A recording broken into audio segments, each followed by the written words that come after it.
Welcome to my channel, where every story comes to life. Dive into captivating narratives that spark your imagination. Let's start today, new narrative story. David sat quietly at the end of the long mahogany table in his spacious living room, his hands resting on the cool surface. He had just come home after a particularly challenging day at the architecture firm, working late to finalize a complex design for a luxury hotel in New York. The workload wasn't bothering him as much as the suffocating feeling that had crept into his home over the past few weeks. He glanced at the time, 10:30 p.m. Emma was late again. Emma, his wife of 6 years, used to call him if she was running behind schedule. She'd text him sweet little messages throughout the day. Something as simple as, "I can't wait to see you tonight," would brighten his evening. Lately, though, her communication had become sparse, and her excuses for being late felt thin, almost rehearsed. David, usually quick to dismiss any feelings of jealousy or doubt, couldn't shake the uneasy sensation in his gut this time. He had noticed the subtle changes. How she had started dressing up more often, wearing the same perfume she'd used when they were dating. There were the frequent glances at her phone with a smile she didn't share with him. The door creaked open, and Emma walked in, her heels clicking softly against the hardwood floor. Her hair was styled, makeup flawless despite the late hour. She was wearing the green dress David had always loved, but tonight, it wasn't for him. "Hey," she said casually, dropping her keys into the dish by the door. "Work ran late. We had a last-minute project come in, and the clients were insistent on getting everything done today." David forced a smile, though his mind lingered on the lingering scent of cologne that wasn't his. "Late again, huh?"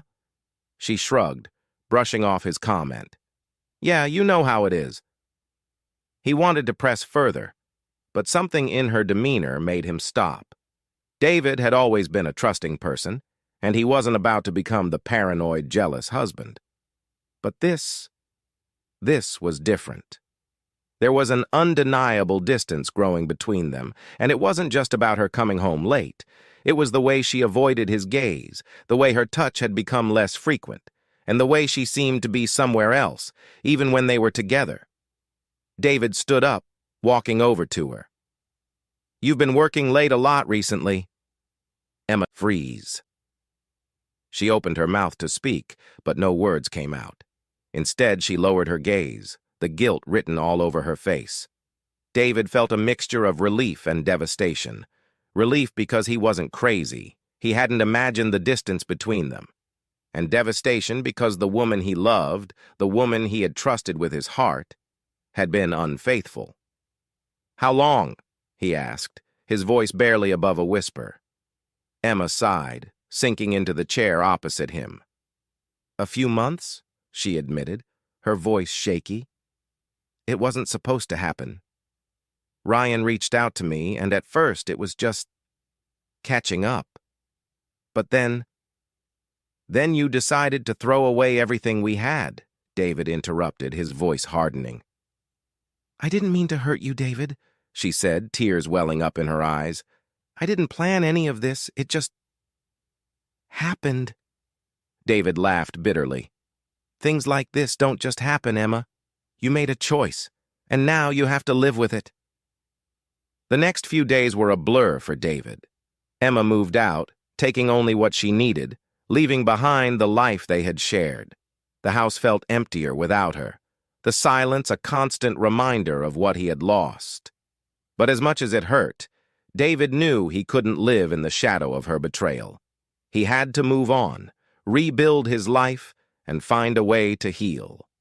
Emma, meanwhile, had moved in with Ryan. From what David had heard through mutual friends, their relationship had picked up right where it left off years ago.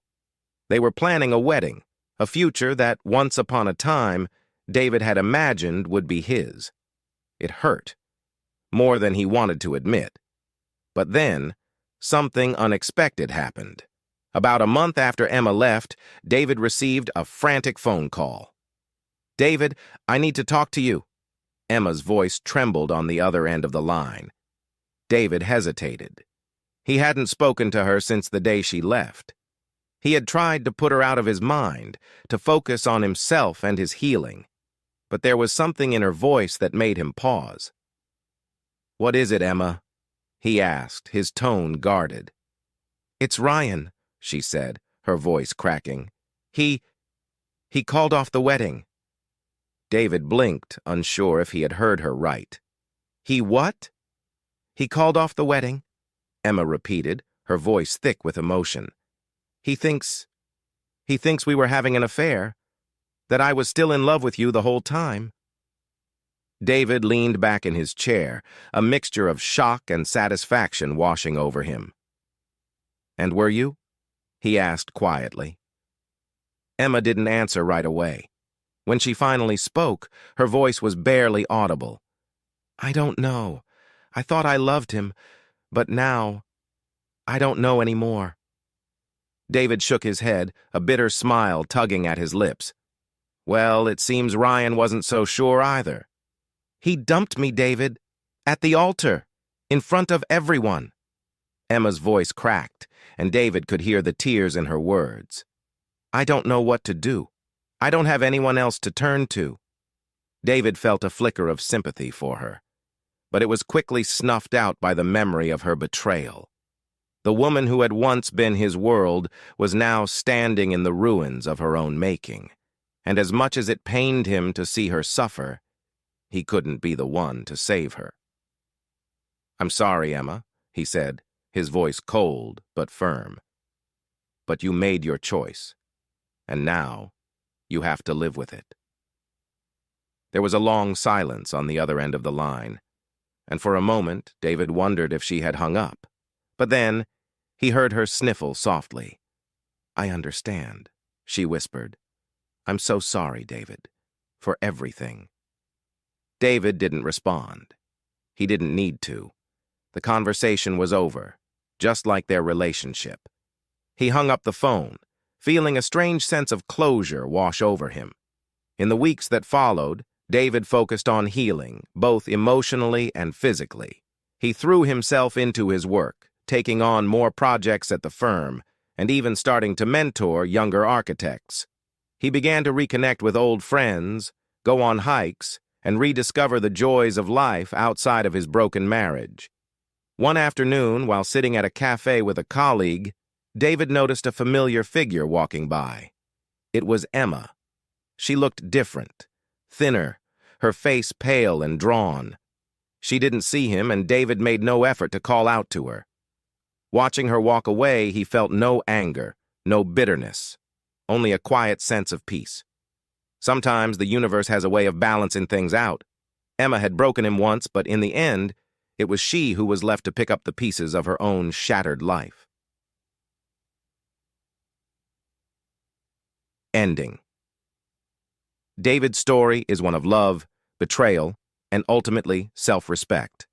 In life, we often make choices that come back to haunt us, and Emma's decision to leave David for her ex ultimately led to her own downfall.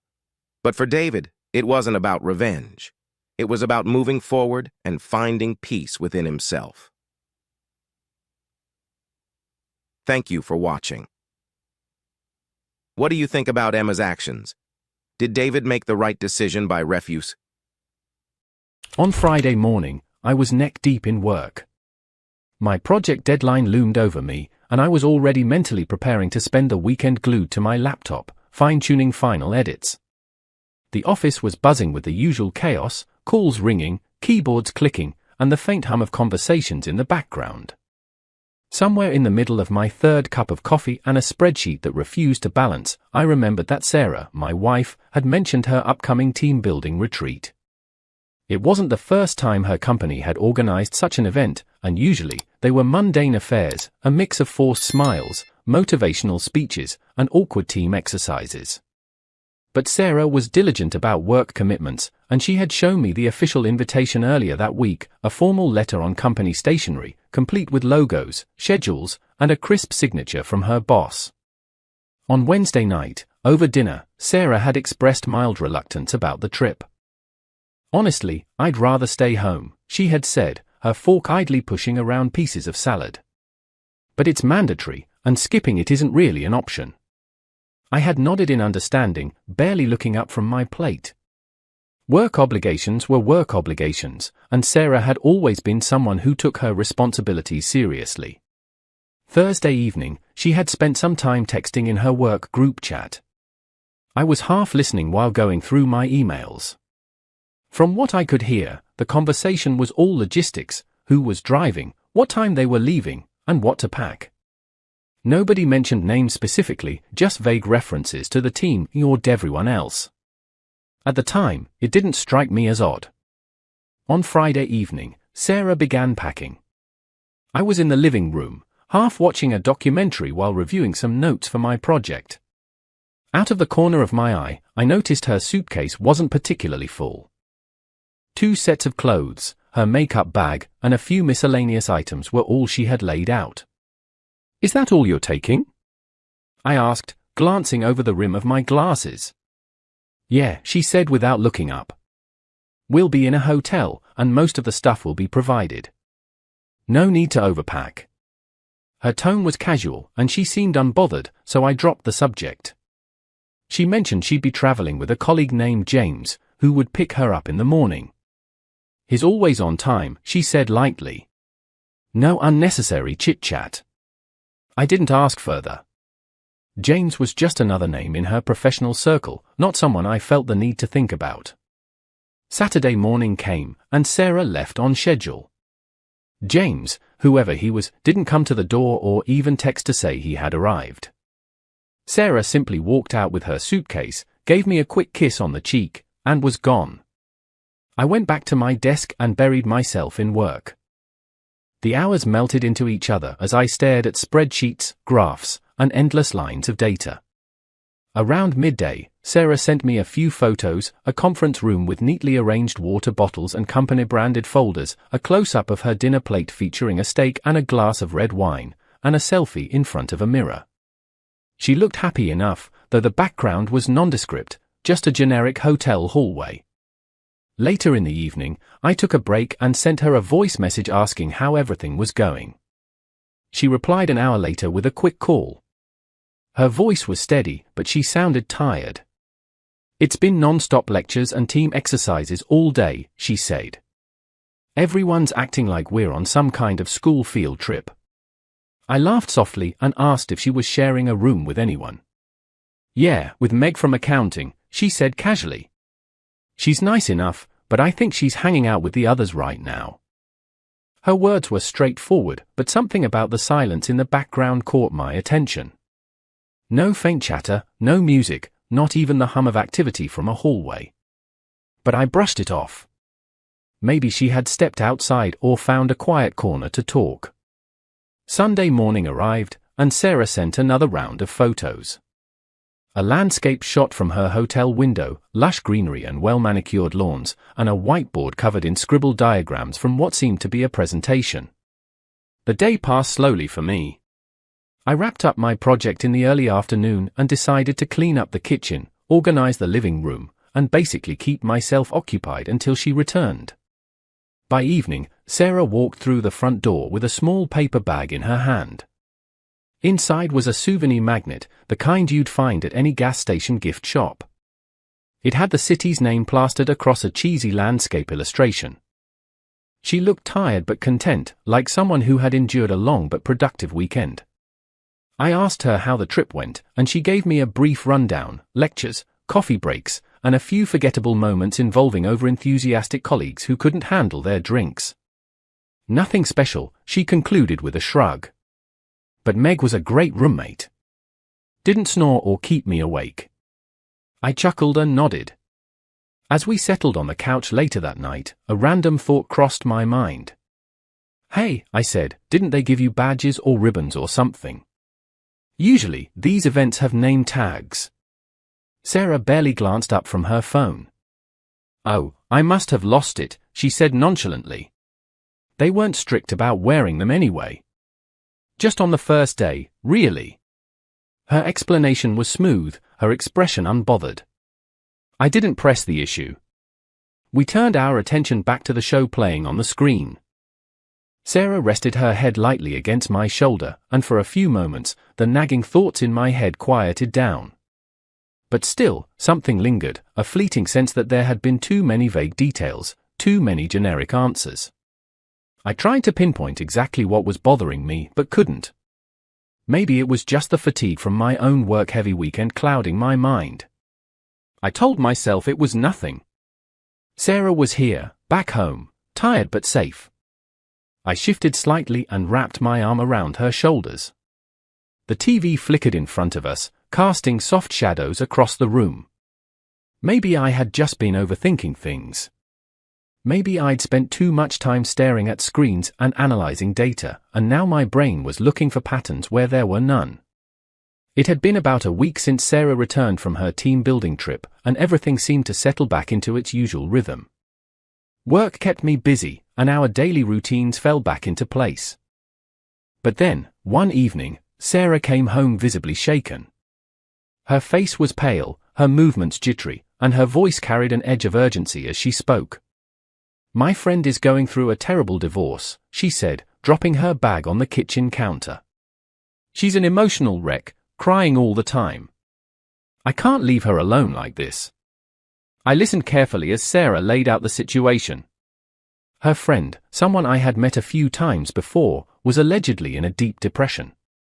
Sarah explained that her friend had been struggling to cope with the overwhelming emotions, that she couldn't eat or sleep properly, and that she had no one else she could rely on. Sarah said she might need to stay over at her friend's place occasionally, just to make sure she didn't do anything reckless.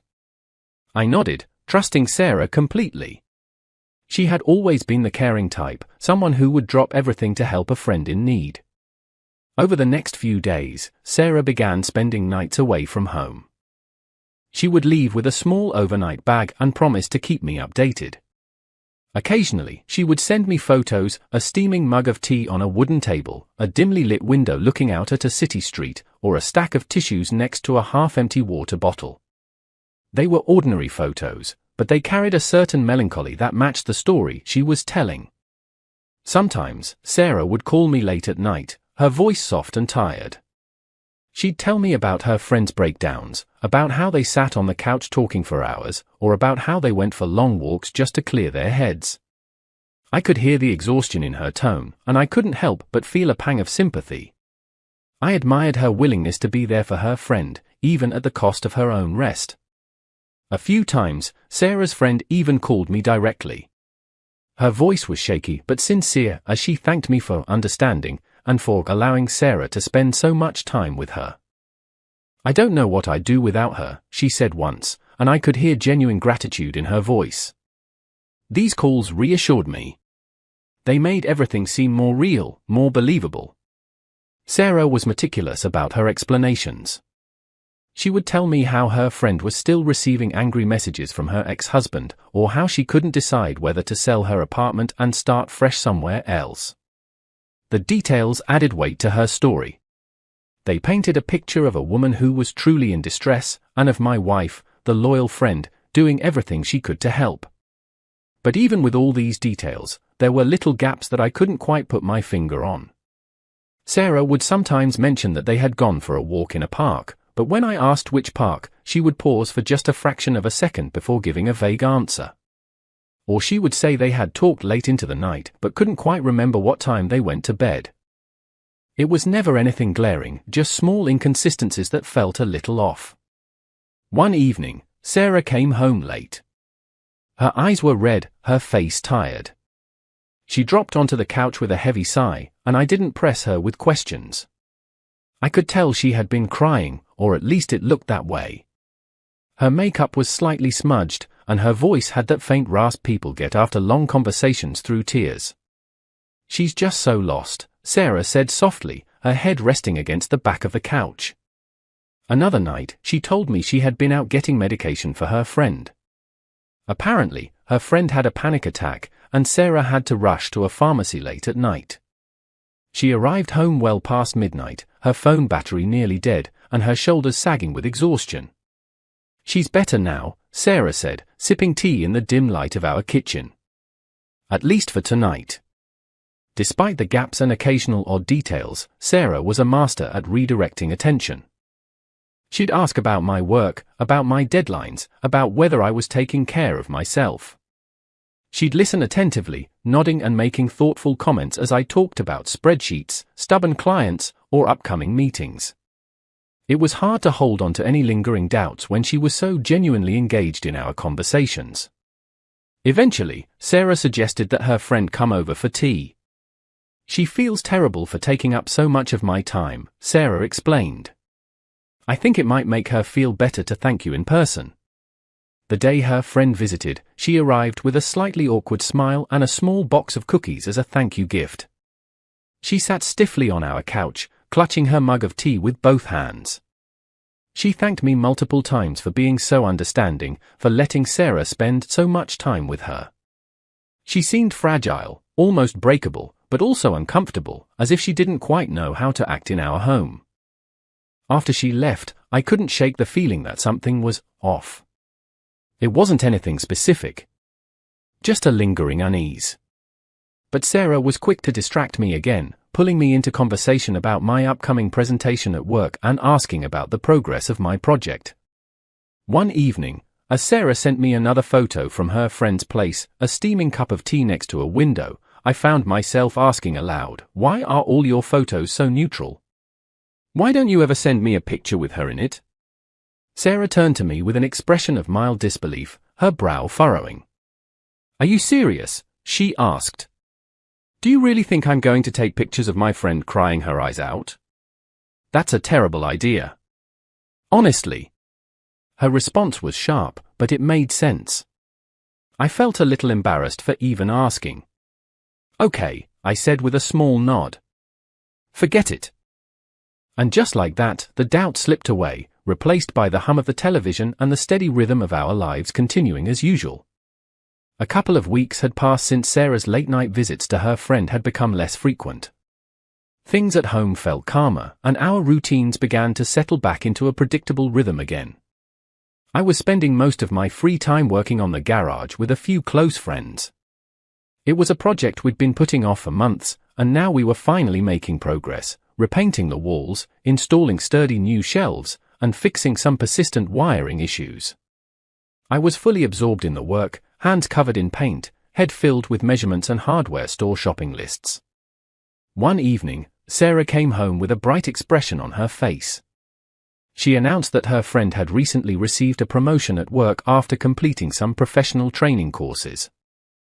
Inspired by her friend's success, Sarah had signed up for similar courses herself. "It's a big opportunity for my career," she said with confidence.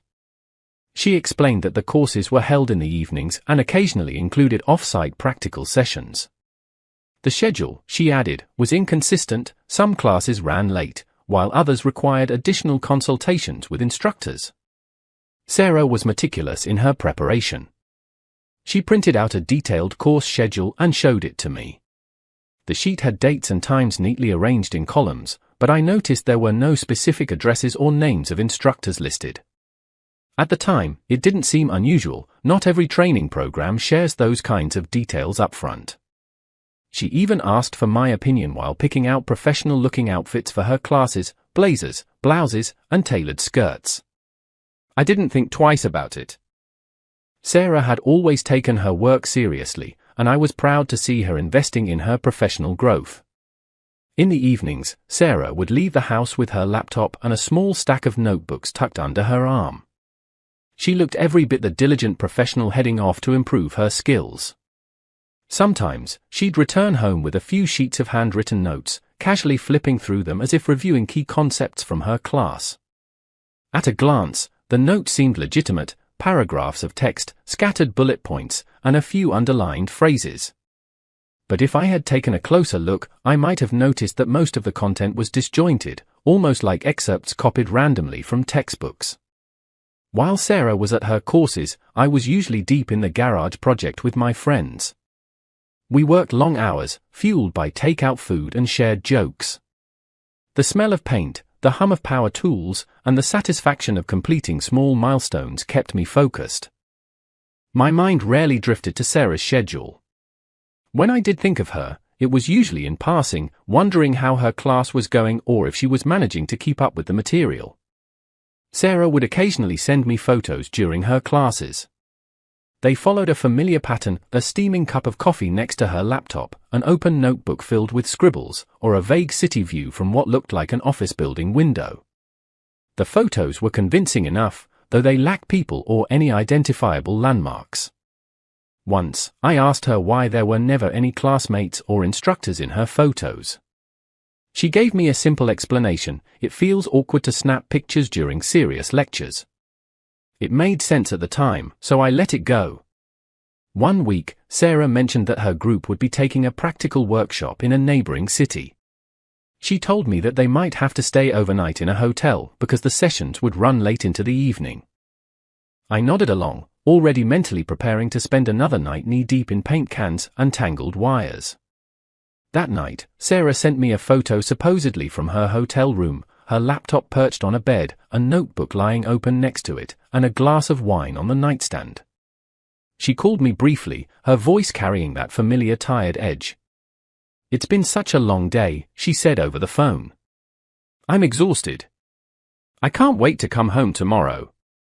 Her voice sounded sincere, and the exhaustion felt real. I told her to get some rest, and we said goodnight. When Sarah returned the next day, she looked genuinely tired but oddly content. She flopped onto the couch and let out a long sigh before giving me a brief summary of the workshop. She mentioned abstract themes they had covered, like leadership strategies and performance metrics, but avoided specifics. She didn't mention any instructor names or share any stories about her classmates. At one point, I noticed a crumpled receipt poking out of her purse. I caught a glimpse of the text, something about a restaurant bill, a date, and a time. I didn't bring it up. Sarah had a ready explanation for anything. If she noticed me glancing at the receipt, she didn't let it show. "We grabbed dinner after the workshop," she said casually a day later. "It's hard to focus on an empty stomach." Her explanation was smooth and unbothered, and I didn't push further. Over the following weeks, Sarah's schedule continued in the same inconsistent rhythm. Some nights she'd come home late, her face pale from what looked like exhaustion. Other times, she'd arrive with a smile and a light-hearted remark about how draining the courses had been.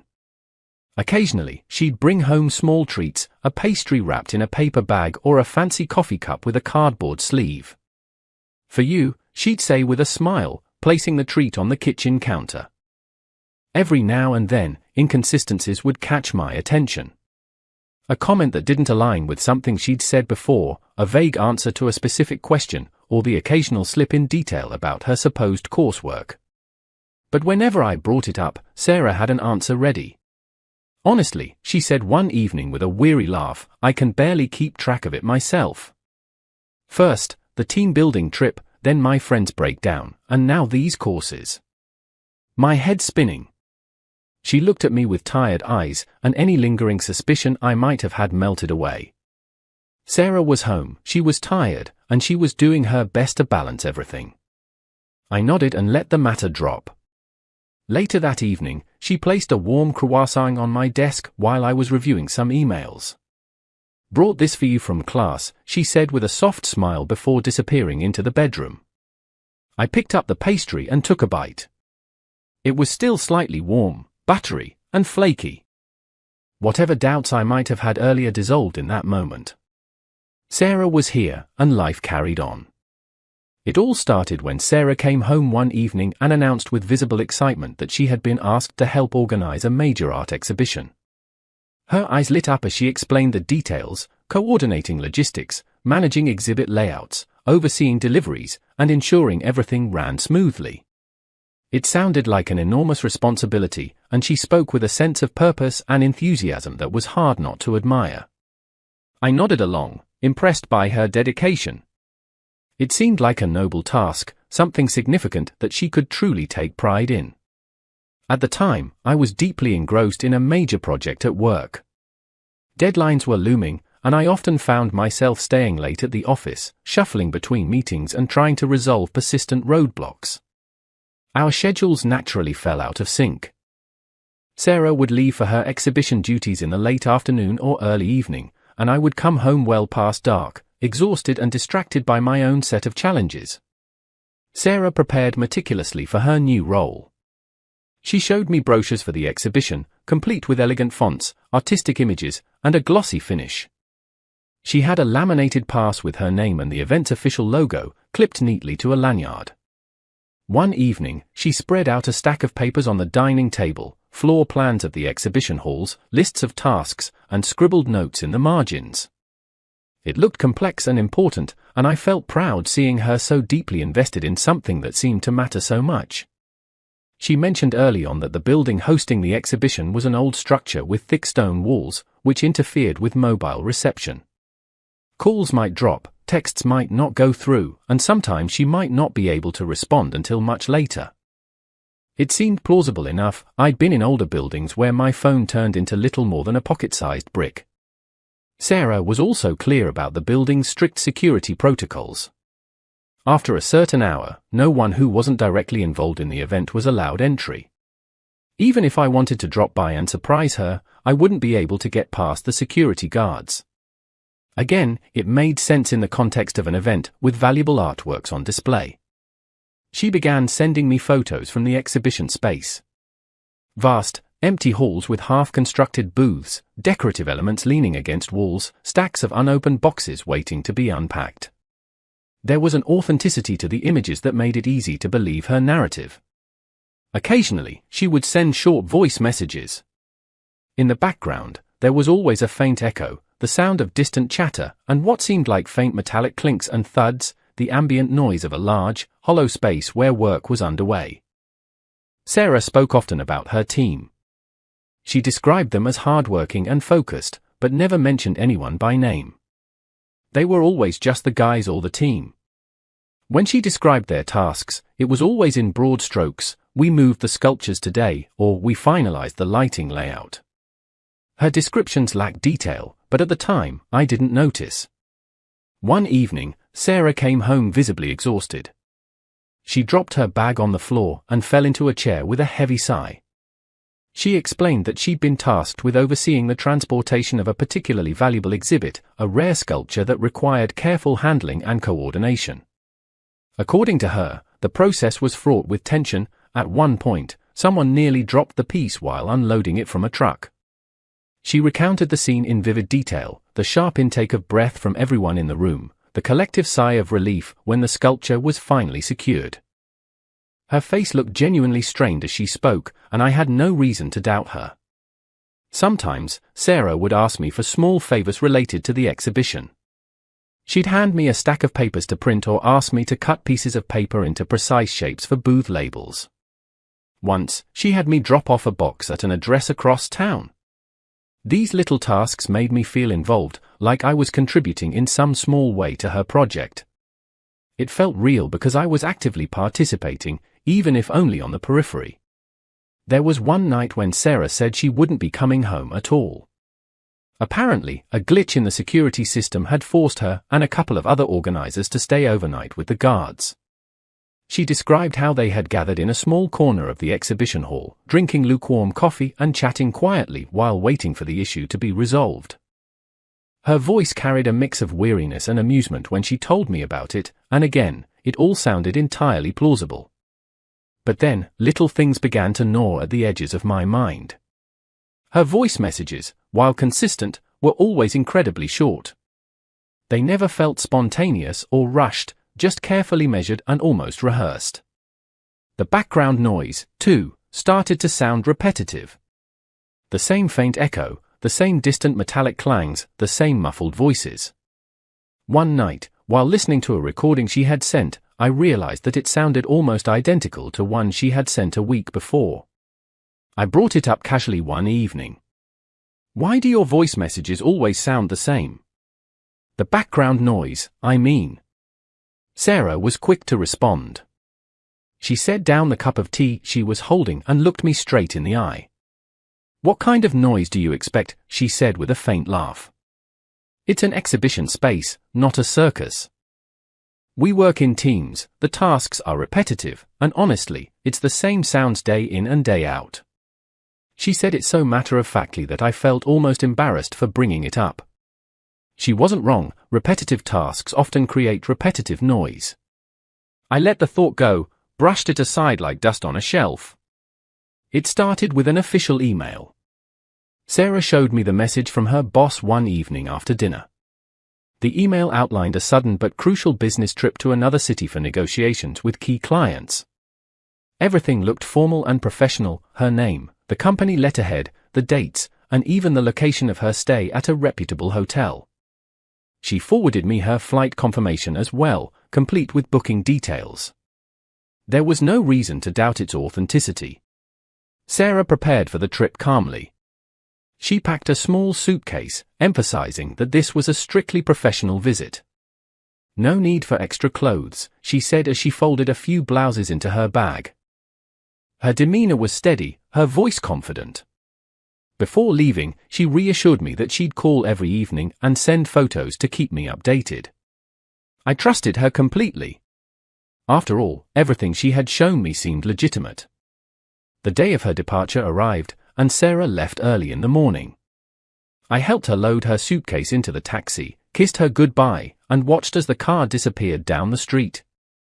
With my own workload piling up, I barely had time to dwell on her absence.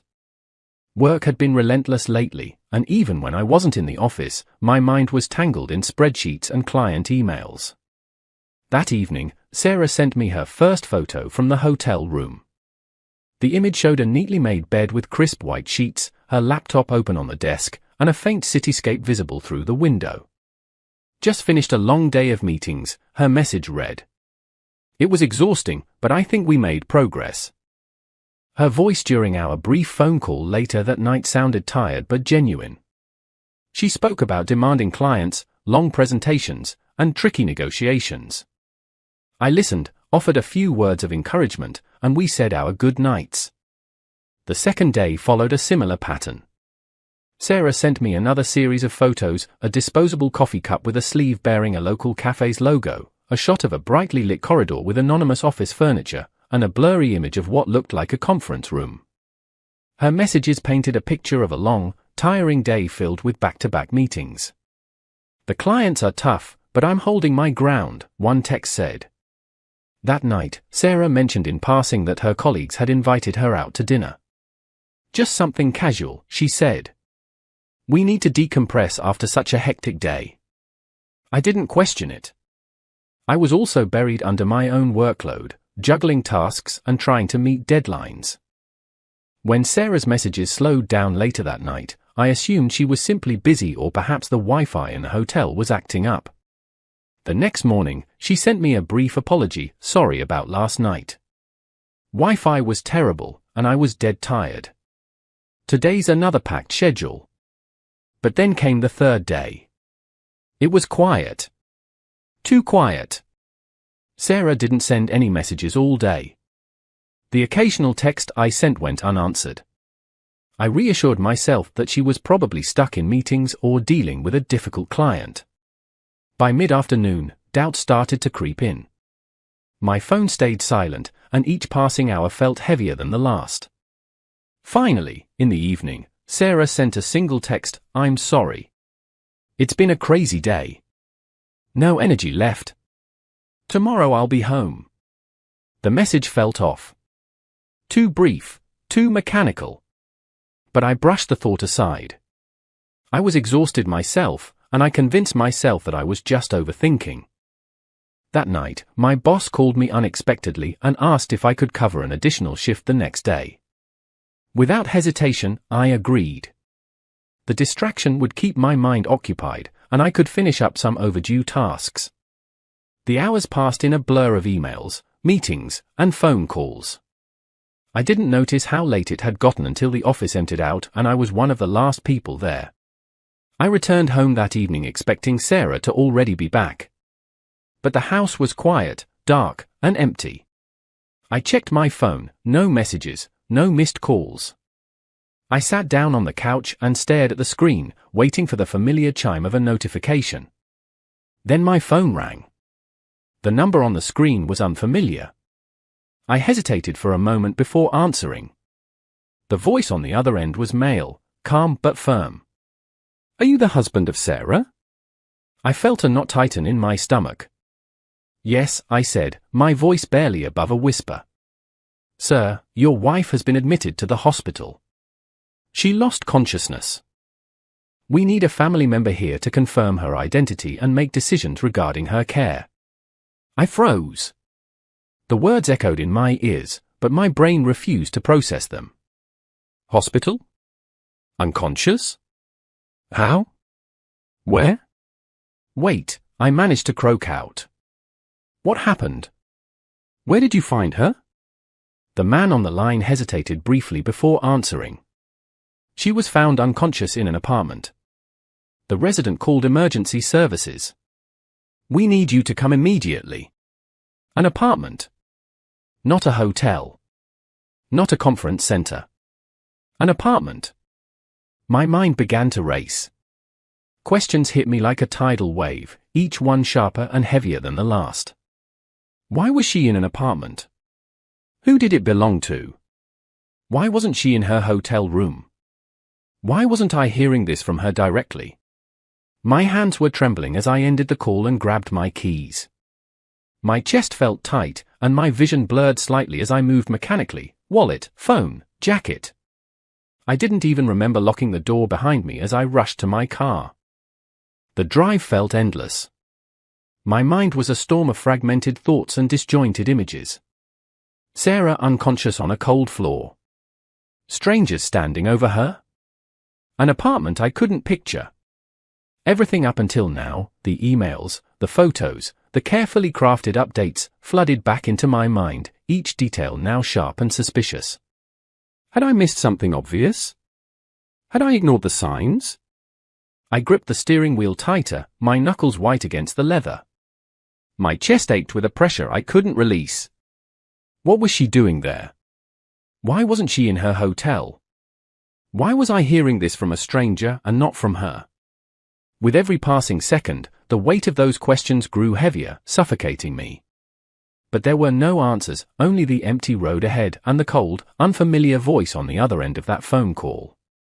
I drove faster, desperate to reach the hospital, desperate for clarity, desperate for something, anything, that made sense. The hospital was cold and sterile, filled with the scent of disinfectant and faint echoes of hurried footsteps. I walked through the corridors, clutching my jacket in one hand and Sarah's purse in the other. My mind was a chaotic mess of fragmented thoughts and unanswered questions. When I reached the reception, a nurse directed me to the doctor overseeing Sarah's care. His face was calm but carried the weight of difficult news. "Your wife was found unconscious in an apartment," the doctor began, choosing his words carefully. "It appears there was an incident during intimate activity. The circumstances suggest that something went terribly wrong." I felt the blood drain from my face. Intimate activity. My wife. An apartment that wasn't her hotel room. The doctor went on, but I stopped hearing him after that. My mind latched onto those words and refused to let go. I barely registered the part where he mentioned an object, a baseball bat, being involved. I didn't want to know any more. My stomach twisted in a way I'd never felt before. "You should prepare yourself before you see her," the doctor said softly. When I stepped into Sarah's room, I froze. Machines beeped softly, tubes snaked around her body, and her face was pale against the sterile white pillow. For a moment, I couldn't move. This was my wife, the woman I'd shared years of my life with, now lying unconscious and vulnerable in a hospital bed.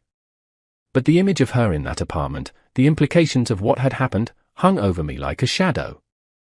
The nurse handed me a small plastic bag with Sarah's personal belongings, her phone, her wallet, and a few scattered items. I clutched it tightly as I turned and walked out of the hospital. The drive home was silent. My hands gripped the steering wheel so tightly, my knuckles turned white. I couldn't process it. I couldn't make sense of any of it. When I got home, I dropped the bag on the kitchen table and stared at it for what felt like hours. Eventually, I grabbed Sarah's phone and turned it on. The screen lit up, and her familiar wallpaper appeared, a picture of us from a vacation long ago. My chest tightened, but I forced myself to keep going. What I found on that phone unraveled everything. There were messages, detailed plans, and carefully crafted lies. Sarah had been meticulous. Every absence, every excuse, every carefully timed message, it was all there. She had coordinated every outing, every alibi, every cover story with ruthless precision. Her friend in distress, her career courses, her exhibition project, all of it was a smokescreen. The messages between her and her lover were explicit, both in content and in the level of planning. They spoke about when and where to meet, how to avoid raising suspicion, and even how to handle me if I ever started asking too many questions. They joked about my obliviousness.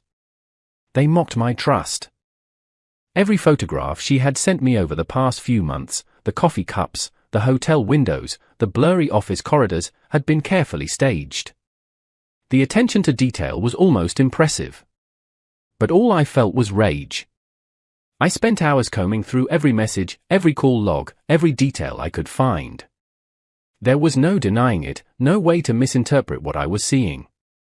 My wife, the woman I had trusted with every part of my life, had been living a double life right under my nose. At some point, the sun began to rise. I hadn't slept, hadn't eaten, hadn't even moved from my spot at the table. My decision was clear. Divorce was inevitable. There was no coming back from this. But I wasn't going to act recklessly. Sarah was still in a coma, and for now, time was on my side. I called a lawyer first thing in the morning. I explained the situation, forwarded him copies of the messages, the photos, everything I had found on her phone. He assured me that the evidence was damning and that the divorce proceedings would be straightforward. Over the next few days, I secured everything. Bank accounts, property deeds, savings, I locked it all down. I made sure Sarah would have no leverage, no claims, no power to contest anything once she woke up. Every legal document was signed, notarized, and filed. I moved forward with cold precision, fueled by a mix of anger, betrayal, and grim determination. I wasn't going to let her deceit cost me more than it already had. The divorce went through smoothly. Sarah's coma served as a valid reason to expedite the process. The evidence of her infidelity left no room for dispute. Legally, financially, emotionally, I had severed every tie. But closure didn't come. Not really. Even after the papers were signed, even after every asset was secured, there was a hollowness that nothing could fill. I kept replaying moments in my head, the photos she had sent, the stories she had told, the smile she had given me every time she walked out the door. It was all a lie. I thought that was the end of it. I thought I had reached the final chapter of this twisted saga. But I was wrong. Because just when I started to believe that the dust had settled, something else happened. Something I could never have anticipated. You might think this is the end of the story. But let me tell you, it's far from over. The most unexpected part was still ahead.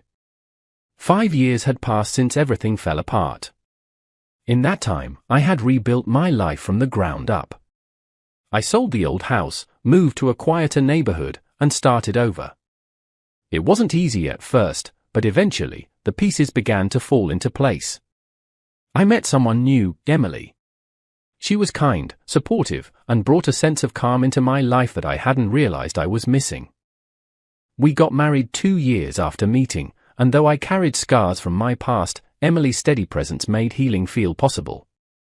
Our new home was modest but warm, with a backyard where we often spent summer evenings grilling or sitting by a small fire pit. Emily and I had developed a comfortable routine, weekend trips, quiet breakfasts, and simple moments of togetherness. The shadows of my past had faded, and I felt, for the first time in years, that I was living a life free of deception and chaos. It was a crisp autumn evening when it happened. Emily was preparing dinner in the kitchen, and I was in the living room, sorting through some old paperwork. The doorbell rang unexpectedly.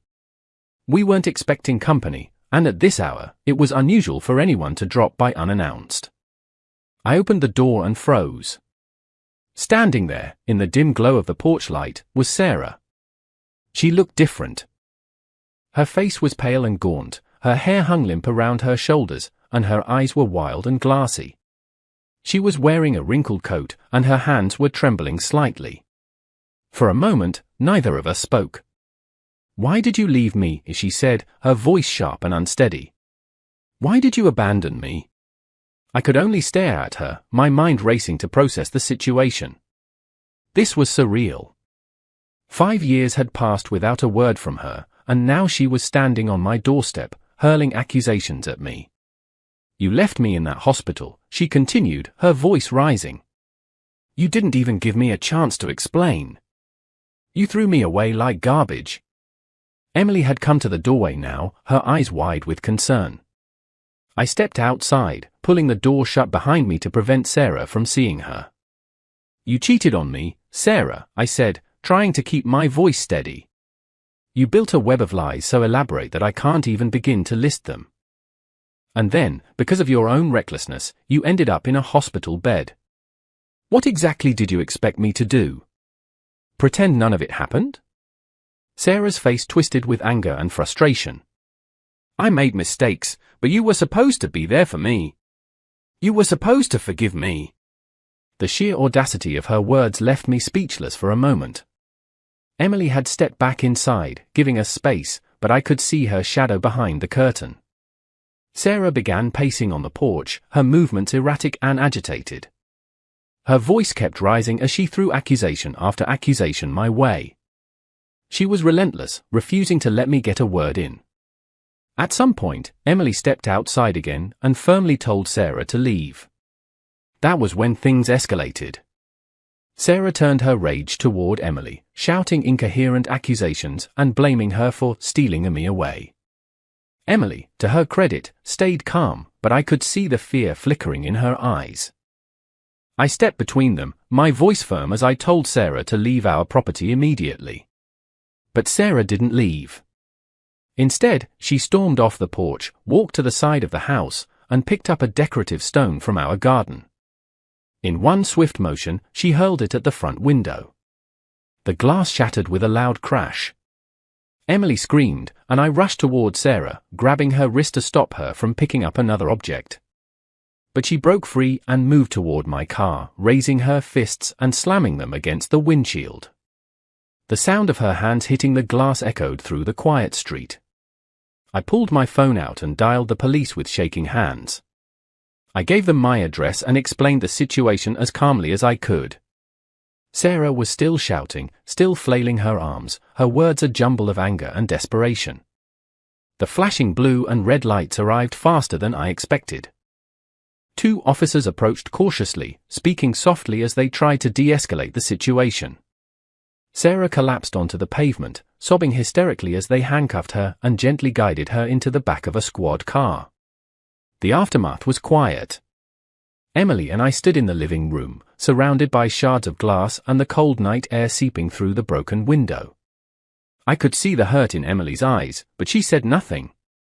She simply leaned into me and I wrapped my arms around her. The next few weeks were filled with legal proceedings and meetings with lawyers. Sarah's attorney argued that she had suffered a nervous breakdown, exacerbated by untreated trauma and stress. The court ruled in her favor, ordering mandatory psychological treatment and placing a restraining order against her. She was forbidden from approaching me or Emily ever again. The night of the confrontation stayed with me for a long time. I couldn't stop replaying her words, her face, the shattered glass. But slowly, life began to return to normal. Emily and I replaced the window, repainted the porch, and did our best to move on. Sarah, from what little I heard, had been making progress in therapy. She was reportedly starting over somewhere else, trying to rebuild a life from the wreckage of her choices. As for me, I finally let go of the last remnants of that chapter. Emily and I moved forward, stronger than before. The shadow of Sarah's betrayal no longer loomed over us. From that point on, everything truly felt settled. Sarah had her chance to start over, and I had mine. And this time, I was determined to make it count. From then on, everything was finally peaceful. Sarah began her new life, and I lived happily with my wife, Emily.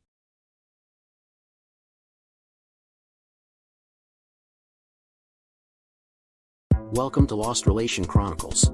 Today, we have a story of a 63-year-old man who transformed to an alpha male from a docile husband as he finds his wife's infidelity.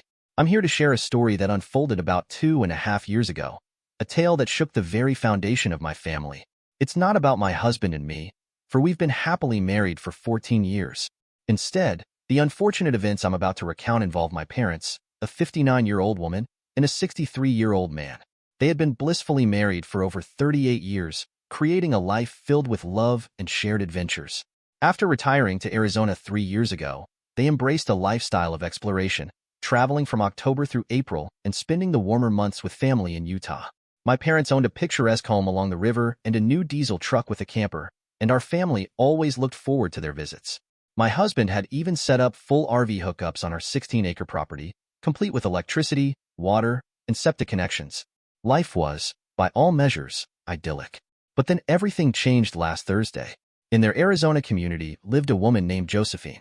To me, she exuded an air of discomfort, something I couldn't quite put my finger on. Loud, obnoxious, and a fan of partying, she seemed like an odd match for my mom, who typically enjoyed a quiet, social drink only occasionally. My suspicions grew, but my mom assured me that Josephine was harmless, possessing a heart of gold. Despite my misgivings, my mom and Josephine became fast friends, and even some of her other friends warmed up to Josephine's boisterous personality. It was a red flag, but my concerns fell on deaf ears. Little did we know that this friendship would unravel the tapestry of our family's ideal life, tarnishing the role model marriage my parents had built for my brother and me. The story I'm about to unfold is a cautionary tale, a stark reminder that affairs and betrayal can happen at any age, and sometimes, it's not just the young who succumb to forbidden romances. Explained that Josephine and Jenny were going to continue their evening, but she felt tired and wanted to call it a night. Dad, ever the understanding husband, obliged and brought her home.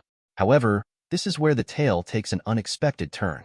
As Mom settled back into our home, a heavy air of discomfort lingered. She seemed distant and preoccupied. When Dad questioned her about the sudden change in her plans and the extended nights out, Mom hesitated. Finally, with a mix of guilt and anxiety, she confessed. It was a revelation that shattered the image of the perfect marriage my parents had cultivated for over 3 decades. She admitted to being involved in an affair, not with just anyone, but with a man significantly younger than her, Josephine's friend, a so-called young simp. The news hit Dad like a ton of bricks. He listened in disbelief as Mom unraveled the forbidden romance that had developed during those supposedly innocent happy hours. The belly tingles and the excitement of a forbidden liaison had entangled her in a web of deceit, and the consequences were already taking a toll on her health. But what happened next was beyond anyone's expectations. Dad, a 63-year-old man, revealed a side that none of us had seen before. He didn't react with anger or despair. Instead, he calmly absorbed the shock, processing the betrayal with the composure of a true Sigma male. The revelation hit our family like a sudden storm, leaving devastation in its wake. As Mom cried out her confession to Dad, he held on to his composure, absorbing the shock of her betrayal. The very foundation of their 38-year marriage crumbled in an instant. That night, as Mom clung to Dad, pleading for forgiveness, he remained stoic. He instructed her to take a shower, and despite her pleas to share the bed, he firmly refused. The night was long, filled with Mom's repeated attempts to talk and Dad's insistence that they discuss matters in the morning. By 5:30 a.m., Mom finally succumbed to sleep, only to wake up at 8 a.m. and find Dad gone along with his camper. Unbeknownst to her, he had quietly moved his belongings overnight, symbolizing his decision to separate from her. Despite the decades they spent together, Dad was resolute in his response to her infidelity. Dad's professionalism in handling the situation was astounding. He had left without disturbing Mom, utilizing the sliding door to the patio to move his clothes and personal items into the camper. Mom, desperate and confused, called him repeatedly, only to receive a text declaring their official separation as of 6 a.m. on April 9th, the very morning she woke up to an empty bed. The realization of the divorce shook Mom to her core. In a final call, Dad calmly repeated his decision to divorce her, stating that she would hear from his attorney once he had one. He hung up, leaving Mom in a state of disbelief and despair. As if fate had a cruel sense of irony, Dad reached out to Jenny's husband, the same Jenny who had accompanied Mom and Josephine on their fateful outings. He informed him of Mom's infidelity, and in a twist of events, Jenny's husband locked her out of their house. Currently, Jenny is staying with Josephine as they navigate the fallout of their choices. Dad then called my brother and me, breaking the news with a heavy heart. Initially, we thought it was a cruel joke, but as the reality of the situation dawned on us, tears flowed uncontrollably. The perfect family we had known was now shattered, and the pain of betrayal lingered in the air like a bitter taste. It's been an agonizing week since the bombshell revelation shattered the picture-perfect life my parents had built over 40 years. Mom's world has unraveled, and she's been on a desperate quest to find Dad, who, rightfully so, sought solace away from the chaos. As my brother and I grapple with this heart-wrenching situation, the dilemma we face is profound. Dad explicitly asked for privacy, and we've respected that. We know his whereabouts, but have chosen to keep it from Mom. We stand firmly by Dad, recognizing him as the victim in this painful saga. Yet, our concern for Mom is overpowering. She's in a state of complete disarray, driving hundreds of miles, fueled by anxiety and despair. The fear of her physical and emotional well-being is keeping us up at night. The question gnaws at us. Should we disclose Dad's location to ease Mom's torment? Deep down, I believe we shouldn't. Dad's plea for privacy should be sacrosanct, and revealing his location might erode the trust he has in us. But we also recognize the urgency to ensure Mom's safety. One tentative solution that has crossed our minds is to share Dad's general location with Mom, assuring her that she won't go to him. It might offer her some peace without violating Dad's trust.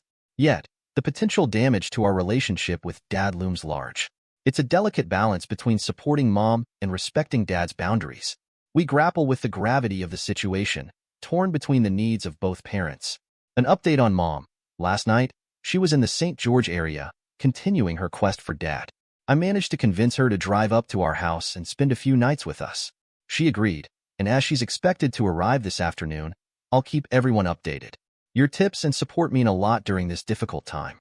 The past 10 days have taken a dramatic turn, unveiling a series of unfortunate events that have left my family reeling. Mom, arriving at my home in a state of distress, looked visibly unwell, expressing her discomfort.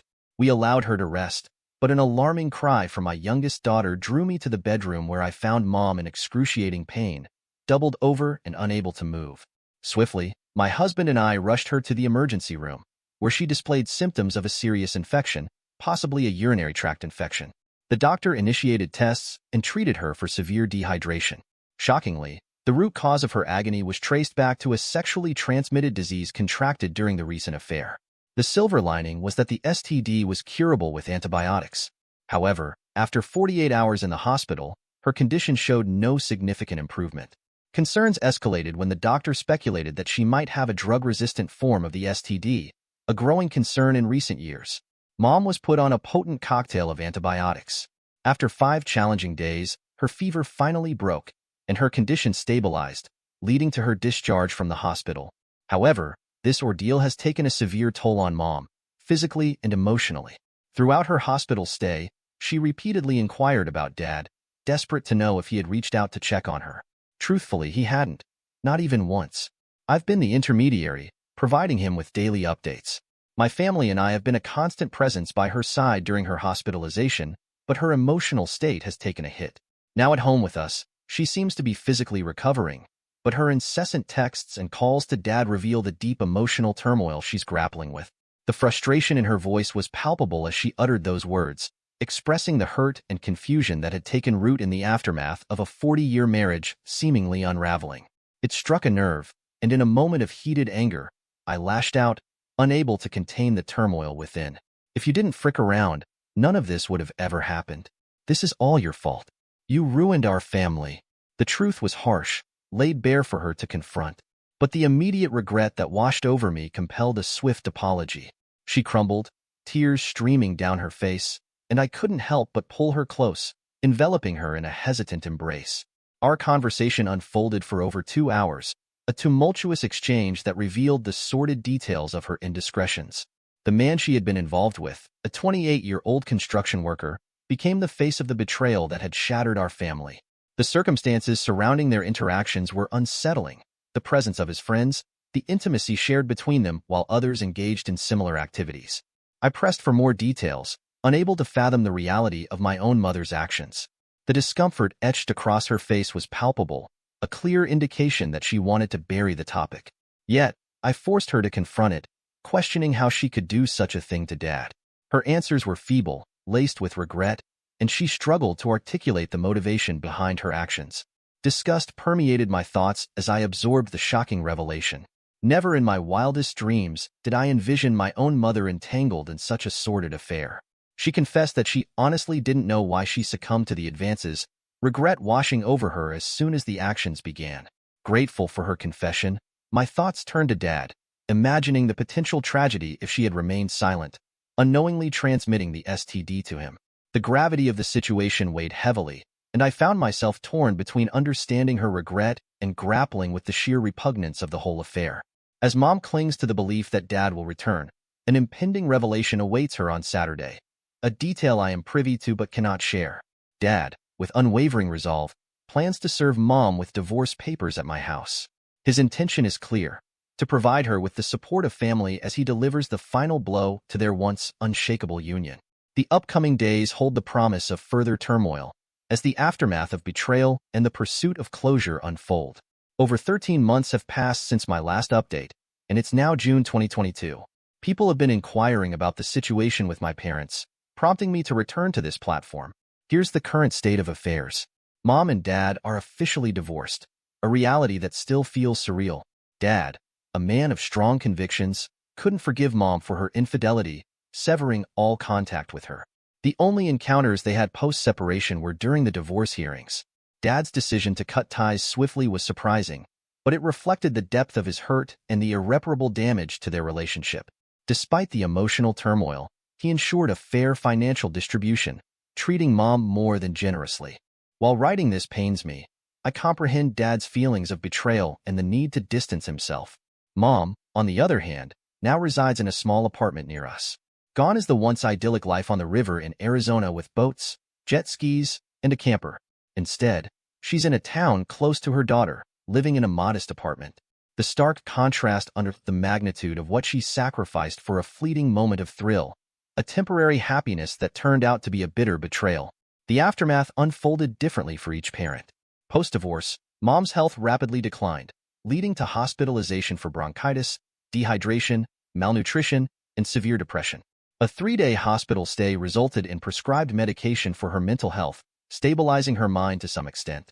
Unfortunately, a potential case of lupus emerged, likely triggered by the stress of the divorce and the loss of my father. The doctor emphasized the impact of severe stress on the immune system, exacerbating lupus-like conditions. Mom received specific recommendations to strengthen her immune system and manage stress actively. Her journey to recovery over the past 6 months has been marked by improvement, but she's not the same woman she once was. The toll of the ordeal is evident in her physical and mental well-being, a stark reminder of the lasting consequences of choices made in a moment of weakness. Mom, once a pillar of strength, is now a shadow of her former self. The craft superstore job I secured for her, through a friend's managerial position, has become a lifeline. She's excelling there, earning commendations as a wonderful employee. Despite this glimmer of purpose, the grim reality is undeniable. She's lost the luxuries she once enjoyed, reliant on prescription medications, battling stress that threatens to overwhelm her. She's now living in a small apartment near me, a stark contrast to her previous life. Enough about Mom. Let's shift the focus to Dad. He's wasting no time reveling in his newfound freedom as a nomad, exploring the country in his camper. In the past 6 months, he's forged a connection with a woman, and things seem to be getting serious. Although I've urged caution, considering the recent divorce from Mom, he appears content. This woman is a young YouTube vlogger with a passion for travel, sharing common interests with Dad. They've been camping across the country for months, and despite the age difference, their relationship seems genuine. Dad reassures my brother and me that he has no plans to marry again, a sentiment echoed by his girlfriend, who had a failed marriage and isn't eager to repeat the experience. They found common ground in their love for nature and the outdoors. Expressing gratitude for the guidance received during this challenging time is essential. The thoughtful responses and interest in my family's situation have been heartening. As a loving and hopeful daughter, I share this update with a mix of relief and anticipation for what lies ahead. And now, a brain teaser to ponder. If you were in Dad's shoes, would you forgive a nearly 4-decade partner for a sudden lapse in fidelity? Could you overlook the transgression as a shadow over an otherwise sunny marriage, or would it be a deal breaker, igniting a thirst for revenge? The complexities of forgiveness and revenge, emotions entwined in the aftermath of betrayal, make for a compelling mental exercise. Dear listeners, please share your thoughts in the comments section below, and don't forget to like, share, and subscribe. My name is Amanda, and for as long as I can remember, responsibility has been my steadfast companion. Our humble abode was always a hive of activity, filled with the laughter and chaos of my two younger brothers. It intensified with the arrival of my baby sister when I was just 9. "Amanda, dear, could you help with Emma's diaper?" my mom would call out, her voice weary from working long double shifts. Dropping whatever task I was engaged in, I would dash to assist. This was our norm. Everyone contributed. Everyone, except Emma. From the outset, Emma was the exception. "She's just a baby. Let her be," my dad would insist, dismissing any concerns about her behavior. I observed my parents exhausting themselves daily, dad at construction sites and mom cleaning homes, to ensure we had enough to eat and could dare to dream. Caught in the middle were my brothers, Mike and Daniel, often overshadowed by my responsibilities and Emma's exemptions. At dinner, knowing glances were exchanged whenever Emma's tantrums were rewarded yet again. After high school, I was determined to escape the relentless cycle of scraping by. My job at the local diner wasn't glamorous, but it marked a beginning. Every dime I made was stashed away in my college fund jar, hidden in my closet. At night, I'd count my savings, dreaming of the day I could enroll at the community college. My dedication didn't go unnoticed, and soon I was promoted from waitressing to managing the diner's finances. College no longer seemed unattainable. I enrolled in evening classes, balancing work and studies with an unanticipated fervor. The fatigue was palpable. Many nights I fell asleep on my textbooks, only to rise at dawn for another workday. Observing Emma's carefree life, sleeping till noon, skipping school, facing no repercussions, only spurred my determination to succeed. "You're going to burn yourself out," my dad cautioned one night, finding me studying past midnight. Smiling, I responded, "Maybe, Dad, but I'm going somewhere. I promise you that." My hard work paid off. I earned my college degree, which opened doors I had only dreamed of. Hired as a junior analyst at First National Bank, I poured the same tenacity into my job as I did into my studies. Within months, my supervisor commended my rapid progress, hinting at a bright future. Perhaps my knack for numbers and navigating office politics were skills honed from years of managing family dynamics. Meanwhile, Mike and Daniel moved out, carving their own paths, while Emma continued her carefree existence at home. Calls from Mom about Emma's escapades were frequent: late nights, transient boyfriends, faltering grades. I listened but detachedly. That chapter of my life was behind me. I had my apartment, my career, my aspirations. Then, a call one morning disrupted everything. "Emma's pregnant, and the father has left for Nevada. He wants nothing to do with the baby," Mom revealed, her voice tense. Clutching the phone tighter, I realized how far I'd come, and how much had yet to change. Back home, of course, they would help her with the baby. Emma was still their precious little girl, now 17, and expecting a child of her own. I remained silent on the phone, already bracing for what I knew was coming next. "You'll help too, won't you, Amanda? Come over on weekends. You're so good with children."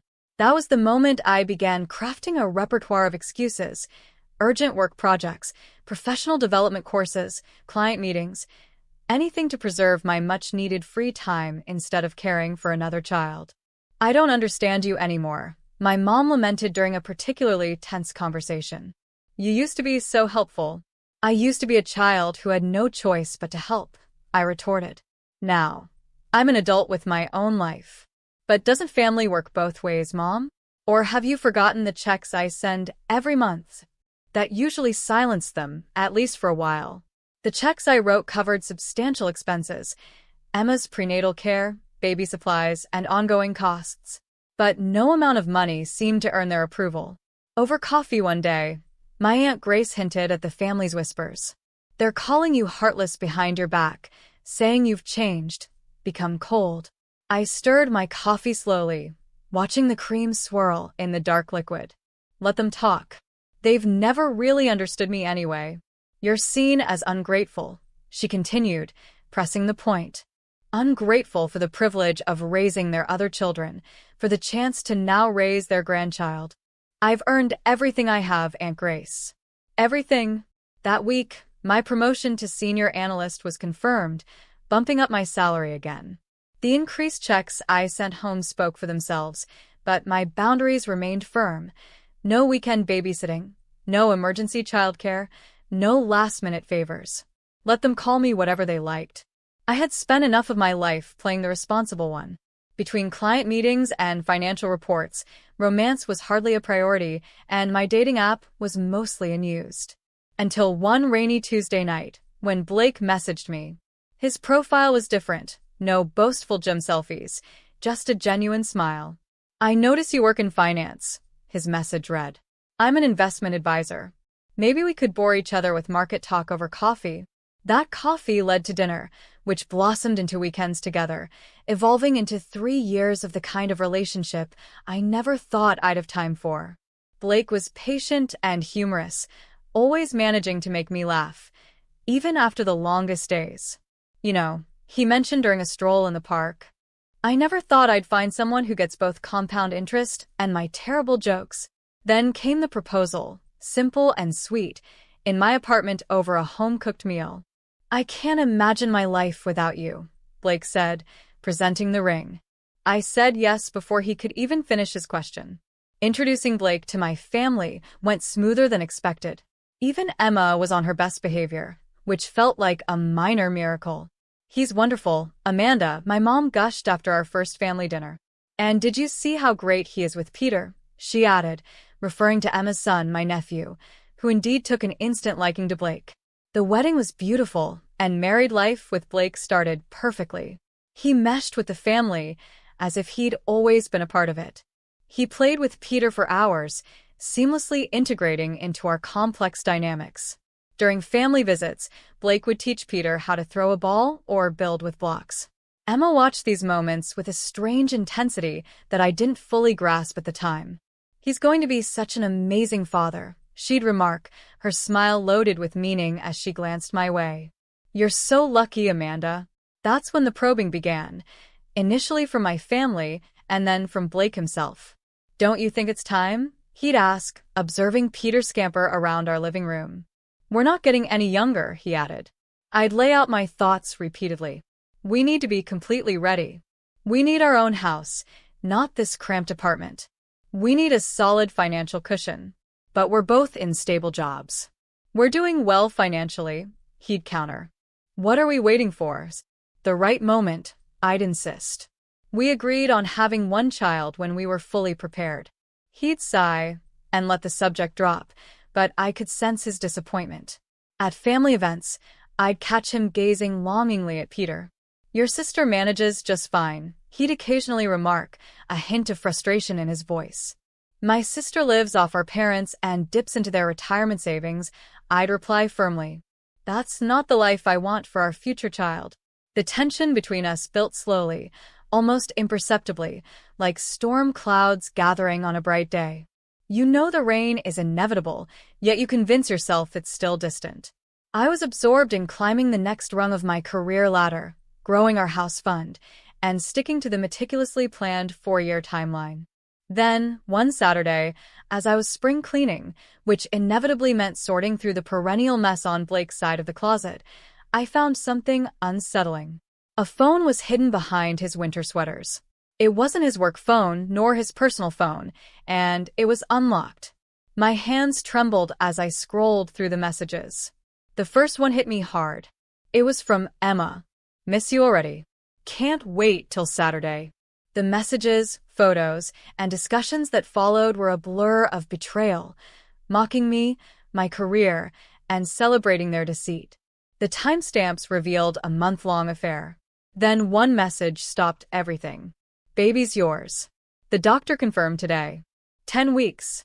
I don't remember how I got to my parents' house. I was a whirlwind of shock and rage, clutching the phone so tightly my knuckles turned white. Emma was there, casually watching Saturday morning cartoons with Peter. I slammed the phone on the coffee table, shattering the calm. Peter was startled, and Mom quickly ushered him out. Emma, unfazed, picked up the phone and scrolled through it nonchalantly. Oh, well. I guess you know now. You're sleeping with my husband, I exclaimed. She shrugged dismissively. We're in love, Amanda. These things happen. And now, with a baby coming, Blake and I plan to get married. Once he stops being difficult. Difficult? I was incredulous. I'm being difficult? Well, yes, she said, as if explaining something simple. You never really wanted children anyway. You're too caught up in your career. Blake needs a real family. I turned to my parents, desperate for them to intervene, to denounce this betrayal. But instead, my mom sat beside Emma, comforting her. Amanda, try to be reasonable. Peter needs a father figure, and Blake is so good with him. The realization that I was standing alone against what was now my entire family was crushing. As the reality of another baby coming settled in, my voice faltered. My husband and sister are having an affair, and you expect me to be reasonable? I choked out. Dad cleared his throat uneasily. Well, you never really wanted children, honey. And Blake, he's always wanted to be a father. Maybe this is for the best. When was the last time you cooked him dinner? Emma, she'd make a good wife, Mom added. I stared in disbelief at my family, all aligned against me, defending the indefensible. There was Emma, visibly pregnant with my husband's child, while Mom was already fantasizing about another wedding. Dad wouldn't meet my eyes, but his stance was clear. A proper wife, I echoed, my voice hollow. Like your precious Emma, who depends on you and betrays her sister? Emma rolled her eyes dismissively. Don't be so dramatic, Amanda. Just go back to your big office and your important meetings. Leave the family stuff to people who care about it. I barely recall the drive back from my parents' house. The world seemed surreal, as though I was observing someone else's life crumbling. Not my own. When I entered our home, Blake was in the living room, acting as if it was just another normal Saturday. Hey, honey, he greeted, moving to hug me with that familiar, now sickening smile. I stepped back, holding up the secret phone I had found. Want to explain this? His expression shifted, from confusion to recognition, then to fear. Where did you find that? He stammered, clearly flustered. In our closet, while cleaning. You really should find better hiding spots for your affair phones, I retorted. Amanda, I can explain. The messages? The photos? Or maybe how you got my sister pregnant? I demanded. He initially tried to deny it, but seeing the resolve in my face, he dropped the act. Fine. Yes, Emma and I are together, he snapped. What did you expect? You're never home. All you care about is work. When was the last time we had a real conversation about starting a family? So, this is my fault. I shot back. You cheated because I wanted financial security before having kids. You never wanted kids. Not really. You always had an excuse, the house, the savings, the right time. Emma wants a family. She gets what's important in life. I looked at him, this stranger with my husband's face, and felt nothing but revulsion. What's important in life is loyalty, honor, and basic human decency. But I guess those aren't important to you, or my sister. Don't act all high and mighty, he retorted. You're just angry because Emma's giving me what you wouldn't. The divorce papers were filed the next day. Having proof of the affair made the process swift. My brothers, Mike and Daniel, came to help me move out. They were the only family members who stood by me. Emma was always spoiled, Mike remarked as we packed. But this is a new low. Daniel, unable to even utter her name, declared, they're dead to me. Both of them. Through my brothers, I inadvertently kept abreast of updates I'd rather avoid. Blake and Emma had a quiet wedding, attended by my beaming parents. Emma gave birth to a girl. Despite everything, life moved on, but without them in mind. As they often do, he stammered, it's not. I didn't. But seeing the resolve in my face, he dropped the act. Fine. Yes, Emma and I are together, he snapped. What did you expect? You're never home. All you care about is work. When was the last time we had a real conversation about starting a family? So, this is my fault? You cheated Because I wanted financial security before having kids. I shot back. You never wanted kids, not really. You always had an excuse, the house, the savings, the right time. Emma wants a family. She gets what's important in life. I looked at him, this stranger with my husband's face, and felt nothing but revulsion. What's important in life is loyalty, honor, and basic human decency. But I guess those aren't important to you, or my sister. Don't act all high and mighty, he retorted. You're just angry because Emma's giving me what you wouldn't. The divorce papers were filed the next day. Having proof of the affair made the process swift. My brothers, Mike and Daniel, came to help me move out. They were the only family members who stood by me. Emma was always spoiled, Mike remarked as we packed. But this is a new low. Daniel, unable to even utter her name, declared, "They're dead to me." Both of them. Through my brothers, I inadvertently kept abreast of updates I'd rather avoid. Blake and Emma had a quiet wedding, attended by my beaming parents. Emma gave birth to a girl. Despite everything, life moved on, but without them in mind. They settled into a modest house in the suburbs.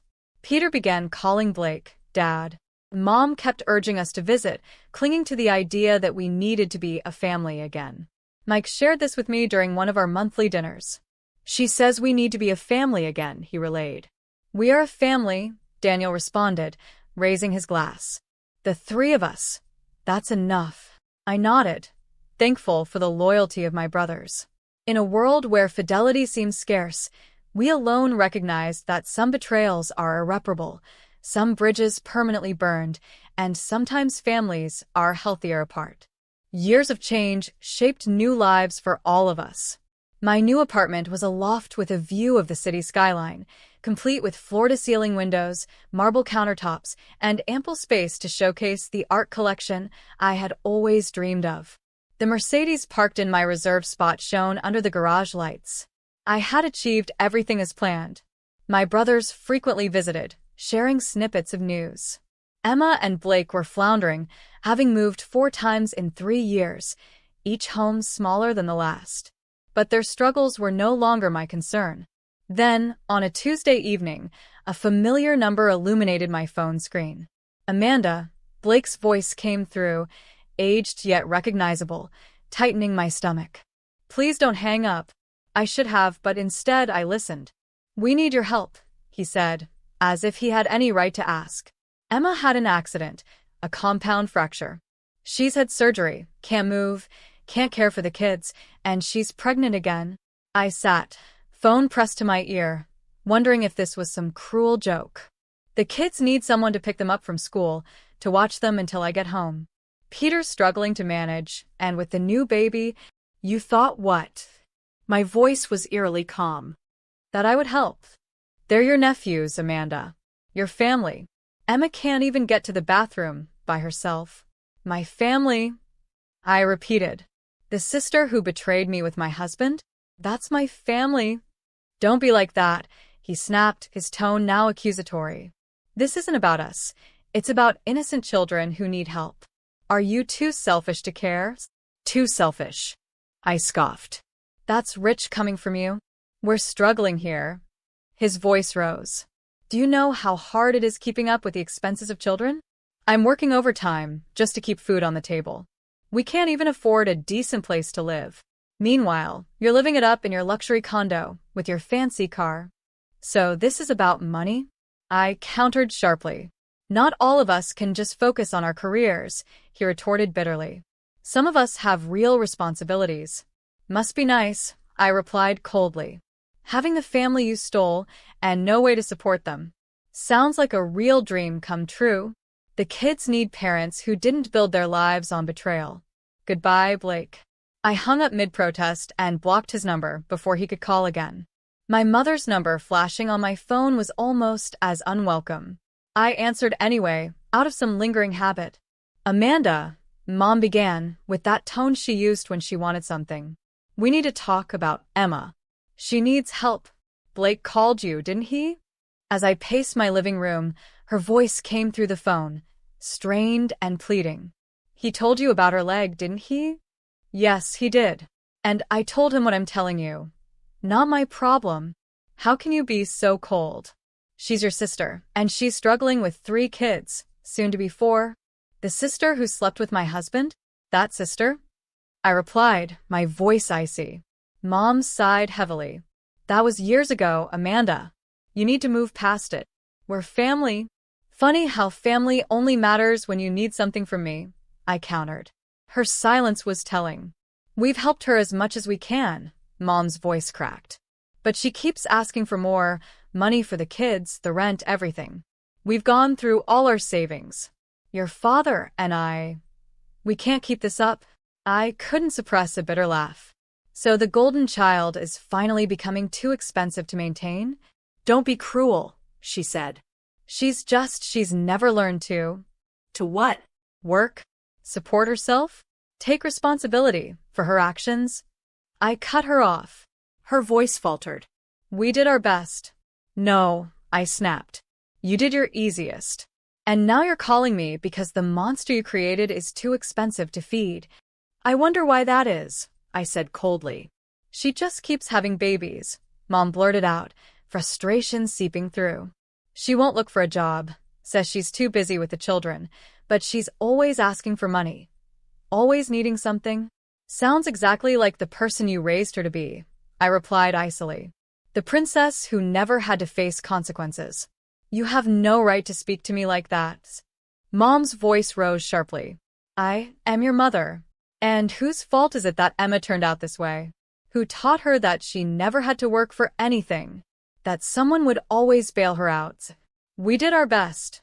Mom shot back. No, you did your easiest, I snapped. And now you're calling me because the monster you created is too expensive to feed. You have a duty to help your family. Mom was shouting now. After everything we've done for you. I interrupted, my voice cutting through her rant. You mean like supporting my sister when she had an affair with my husband?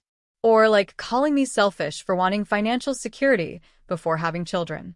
I don't owe you anything. I hung up before she could respond, my hand shaking with years of pent-up frustration. The view from my apartment suddenly seemed like the sweetest revenge, a life built exactly as I'd planned it, without their help or their approval. Later that evening, while I was reviewing quarterly reports, Mike called. You'll never guess who tried calling me today, he said. Emma, I guessed, already aware that the desperation tour was making its rounds. Bingo, he said with a snort. Wanted me to help with the kids. Maybe loan them some money until they get back on their feet. As if they were ever on their feet to begin with, I muttered. What did you tell her? The same thing Daniel told her yesterday. Some betrayals can't be undone, Mike replied. What she did to you wasn't just cheating. It was destroying a family. She started crying, saying we were being cruel, that family should help family. He paused for effect. I reminded her she didn't seem too concerned about family when she was sleeping with your husband. How did she take that? About as well as you'd expect. Started screaming about how we're all against her, how nobody understands how hard her life is, he said, chuckling darkly. Guess karma finally caught up with her. 3 weeks later, Daniel brought the news I'd been expecting. They've moved in with Mom and Dad, he said. Emma, Blake, the kids, all under one roof. The family saga continued, just without me. With a new baby on the way, Dad was turning his workshop into an extra bedroom. Mom and Dad, who had been looking forward to a tranquil retirement, were now on full-time babysitting and financial support duty while Emma recuperated. Mom kept an eye on the kids, though from what I heard, she mostly scrolled through her phone all day. Dad was even tapping into his pension to help cover their expenses. Yesterday, Mom dropped by my place. She seemed worried and asked if I could help them out since they were feeling overwhelmed. I wasn't surprised to hear this. The following day, she showed up unannounced at my door. I hardly recognized her. She seemed visibly older and exhausted, beyond just the physical. Before she could respond to her plea, I stopped her. Listen, you've made your decisions, I told her firmly. You chose to indulge Emma, even when she hurt me. You allowed them to move in. These were your choices. Now you have to live with them. If you show up here again, I will call the police. Are we clear? She tried to speak, but I didn't let her continue. Remember, this is the bed you made, I added. Then, I shut the door on her, blocking her number, the last family contact I had, except for my brothers. That evening, I had dinner with Tony, whom I'd been seeing for a few months. He knew all about the family troubles and had always been supportive without pressing me. After I shared the latest happenings, he reached out and held my hand. Family isn't just about blood relations, he reminded me gently. Sometimes it's about the people you choose. I felt reassured as I thought of the support from my brothers and Tony. I mentioned to Tony that my brothers were visiting over the weekend and invited him to join. His smile was all the confirmation I needed. For the first time in a while, I felt genuinely content with where I was and the choices I'd made. The chaos at my parents' house was no longer my burden. I was focused on living my life, building my own family, and safeguarding my happiness.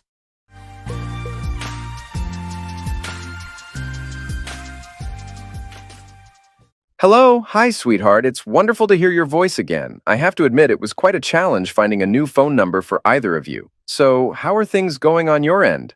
Linda asked softly, attempting to conceal her excitement while masking the fear and sadness she truly felt. Stacy hesitated momentarily before opting for caution. New phone, who's this? Stacy interjected. Stacy, for goodness sake, it's me, your mom. I apologize for not calling sooner, but I hoped you'd recognize your mother's voice after all these years. Linda replied, her tone tinged with frustration. Stacy smiled faintly. She immediately recognized her mother's voice, but chose to proceed with extreme caution given the circumstances. Her carefulness also allowed her to address her absent mother's emotional absence without appearing rude. Oh, hi, Mom, she finally responded. You caught me off guard, and I was just being cautious. I don't want to fall prey to some telephone stalker. Stacy paused again, contemplating before objecting to her mother's claim of loving and raising her for over 17 years. She maintained her composure, but wasn't willing to forego expressing polite disagreement. Mom, I don't believe the past 3 years qualify as your care or affection. I was almost 14 when you left, and this call marks the first contact from you in 3 years. I'm already 17, and I've been without your maternal love for a long time. Linda sighed heavily. I'm truly sorry, Stacy. Back then, everything was incredibly challenging, and I felt I had no choice but to leave. But let's not dwell on that. I genuinely called to check on you and possibly speak with your siblings if they're around. Now that things have settled, I intend to be more present for you. I hope we can reconnect, sweetheart, and you can enjoy the benefits of having a wealthy mother. With Frank and I married, there's much I can do for all my children, you, Rachel, and Josh. Our life now is far better than it was with your father. Don't misunderstand, darling. Your dad is a good man, but he couldn't provide the luxuries Frank does now. He pampers me daily, and I adore it. Linda's voice brimmed with enthusiasm. Now, I want to show you kids what real life is about, the way it's meant to be. And I'll also make up for those challenging years when we struggled due to your father's modest income. Hopefully, this will alleviate the guilt of leaving you abruptly. By this point, Stacy could barely contain her anger, simmering with resentment. She deeply loved her father, Ed Mercer, and admired him for shouldering the responsibilities of single parenthood and enduring the heartache. When Linda departed, Ed had to step up as a single parent, raising 2 daughters, one grappling with teenage issues, the other just 10, alongside a wild 20-year-old son. Stacy also took immense pride in her father's transformation of their lives following her mother's departure. Prior to leaving, Linda emptied all the bank accounts, plunging the family into a financial crisis worse than Stacy could recall. At 14, young Stacy assumed the role of a homemaker, striving to assist her family's survival. United, the father and children endured a challenging period lasting over 8 months. Then, life became more manageable as her father enacted significant changes, and now, it's entirely wonderful. It would have been quite easy for Stacy to simply blame the main source of their suffering, her mother. In her 14th year, Stacy's well-known fiery temper lay in wait, ready to pounce. Suddenly, Stacy experienced a wave of utter calmness, comprehending how to conduct herself and what she needed to do in a conversation with her mother. And it was marvelous. If she had confronted Linda at that moment, her mother would undoubtedly have hung up, and Stacy might never have reconnected with her. It wouldn't have benefited anyone, and Stacy truly desired to maintain a relationship with her mother, despite her numerous mistakes. Embracing the feeling of calmness, Stacy decided how to proceed. She would have voiced her perspective, highlighting her mother's errors, yet simultaneously preserving the opportunity for the continuation of the relationship between the children and their mother. Yes, it was the correct approach. The young woman grinned broadly and suggested to Stacy that she might have just learned a significant life lesson. She excitedly told her mother about her stunning appearance and promised to send a picture using her phone's camera, asking her not to hang up. Stacy positioned herself in front of the mirror on her bedroom closet door, sunlight streaming through the window as it was around 4 o'clock in the mid-June evening. She smiled brightly into the mirror, showcasing her wheat gold hair, styled in an elegant updo, and her full-length lavender evening dress, which elegantly hugged her feminine figure. The floor-length dress was complemented by long white gloves ending just above her elbows, symbolizing Stacy's transformation from an awkward girl into a mature young lady. She took a couple of pictures, selected the best one, and promptly sent the selfie to her mother's cell phone. Impatiently, she asked if her mother received the photo and urged her to share her thoughts. A long pause followed, during which Linda reflected on the impact of the past 3 years on her blossoming daughter. Linda expressed her amazement at Stacy's beauty, struggling to find the right words as she fought back tears and a lump in her throat. She then expressed how much she missed Stacy and acknowledged her daughter's immense growth, questioning her own actions. Despite Linda's confused murmuring, Stacy proceeded. She mentioned how stunning Rachel would be and went to her younger sister's room, where she found Rachel putting the final touches on her long, thick, honey-brown hair. With an elegant updo framing her face, Rachel's hair cascaded down in gentle curls. Her large blue-gray eyes and soft features captivated many. Rachel's face was strikingly beautiful, with her slightly upturned nose and dimpled smile adding to her charm. Like Stacy, Rachel was dressed in an evening gown, exuding delicate elegance, albeit in a more understated manner compared to her older sister's attire. "Hey, Rach, come on, pose for a photo. Mom's on the line and I'll send her your picture," Stacy said, circling around her sister to find the perfect angle to capture Rachel. Assisting her was a woman around 35, also donned in an evening gown designed to make a lasting impression. This woman exuded a regal beauty that turned heads wherever she went. She noticed the smartphone aimed at her and Rachel and started to step out of the frame, but Stacy intervened, gesturing for her to stay put. "No, Janice, stay right there. I want you in the photo too," Stacy insisted. Rachel, still a bit surprised, eventually rolled her eyes and, cupping her hands around her mouth like a megaphone, shouted towards the phone, "Hello, ma'am. Can't chat now, but let's catch up later." Moving around the room, Stacy snapped several shots of Rachel and Janice before signaling they were done. "All set, ladies. I'll pick the best one and send it off." After a pause, Stacy held the phone to her ear and exclaimed, "I bet you wouldn't recognize Rachel now. I mean, Mom, Rach even has curves." Rachel blushed and retorted, "Stacy, you're such a dork. Be quiet." But a shy smile crept onto her face as the other women giggled at her playful embarrassment, prompting Stacy to refocus on the phone. "So, what do you think, Mom?" Linda struggled to find the words, clearly amazed. "My goodness, I'm speechless, honey. You both look stunning. You've grown so much and are so beautiful. I'm incredibly proud of both you and Rachel. I wish I could be there beside you right now." Linda kept pulling the phone away from her ear to look at the photos of her daughters, whom she missed dearly. Her maternal heart ached with longing and regret. She hastily wiped her teary eyes, focusing on the details of the pictures. "Listen, Stacy, why are you both dressed up like that? You're not both going to prom, are you?" she asked, perplexed. Stacy had successfully piqued her mom's interest and was now poised to flaunt it. "No, Mom, it's even better than prom. Remember that annual soiree you were always envious of but never got invited to? That grandiose summer evening gala hosted by Sedgwick and McTaggart?" Linda immediately recalled. "Yes, of course I do. That ball was always the social event of the year. Gosh, I'd give anything to attend that reception.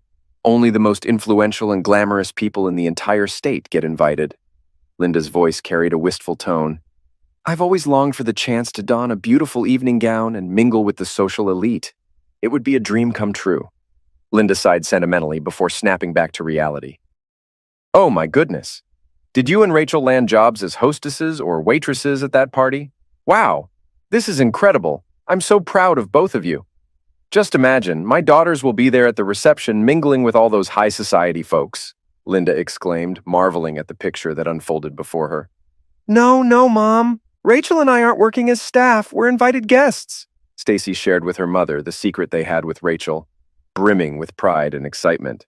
And what's more, We'll be seated at the main table because Dad is the guest of honor at the event. It's a surprise for him, but the organizers will give him special recognition. Isn't that super cool? I'll even be one of those taking part in the ceremony.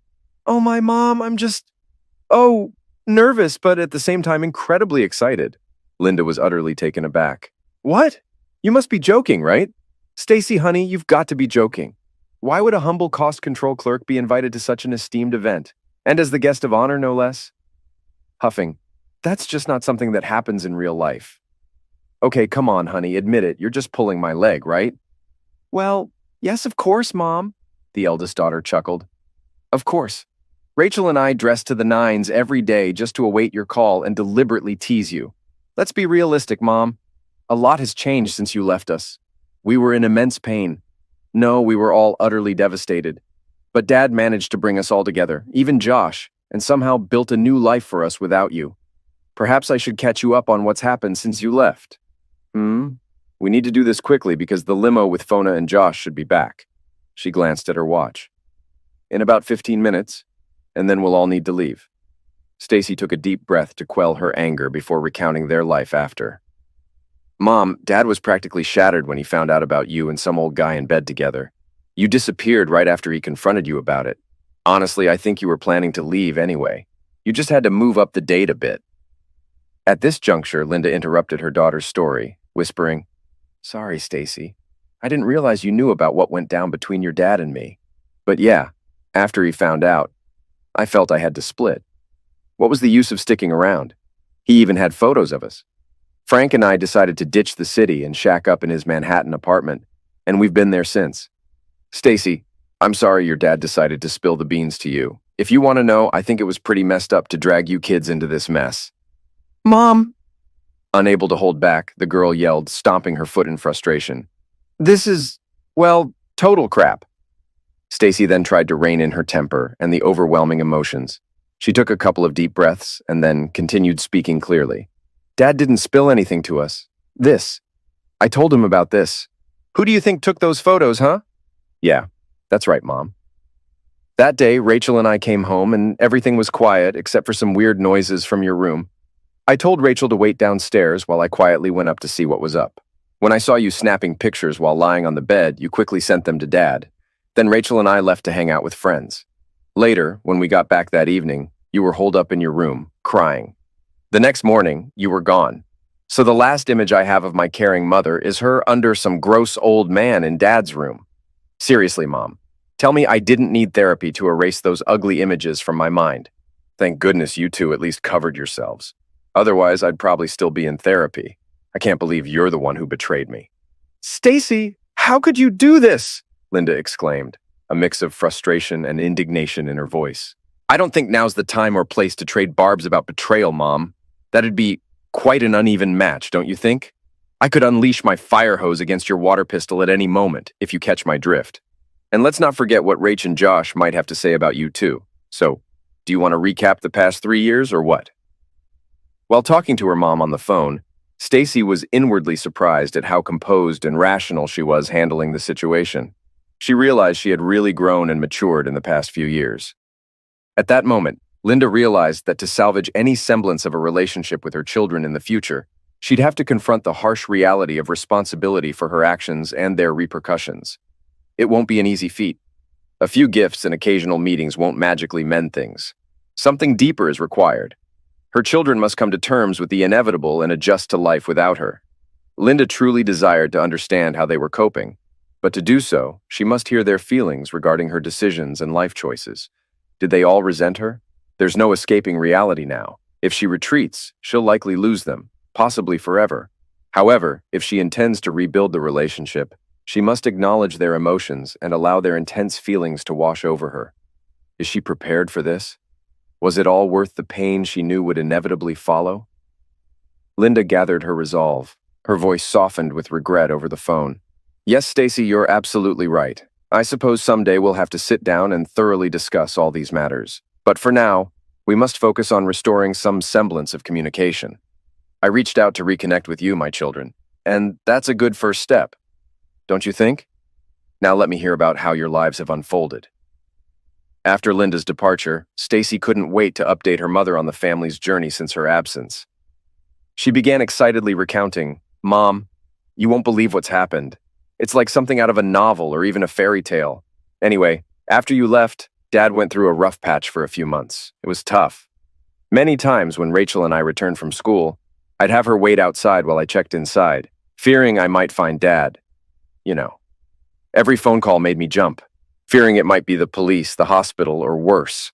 I urged Josh to pull himself together, to stop drinking and partying, because I couldn't be the sole anchor of the family. I think he made efforts, but he struggled to provide real support eventually.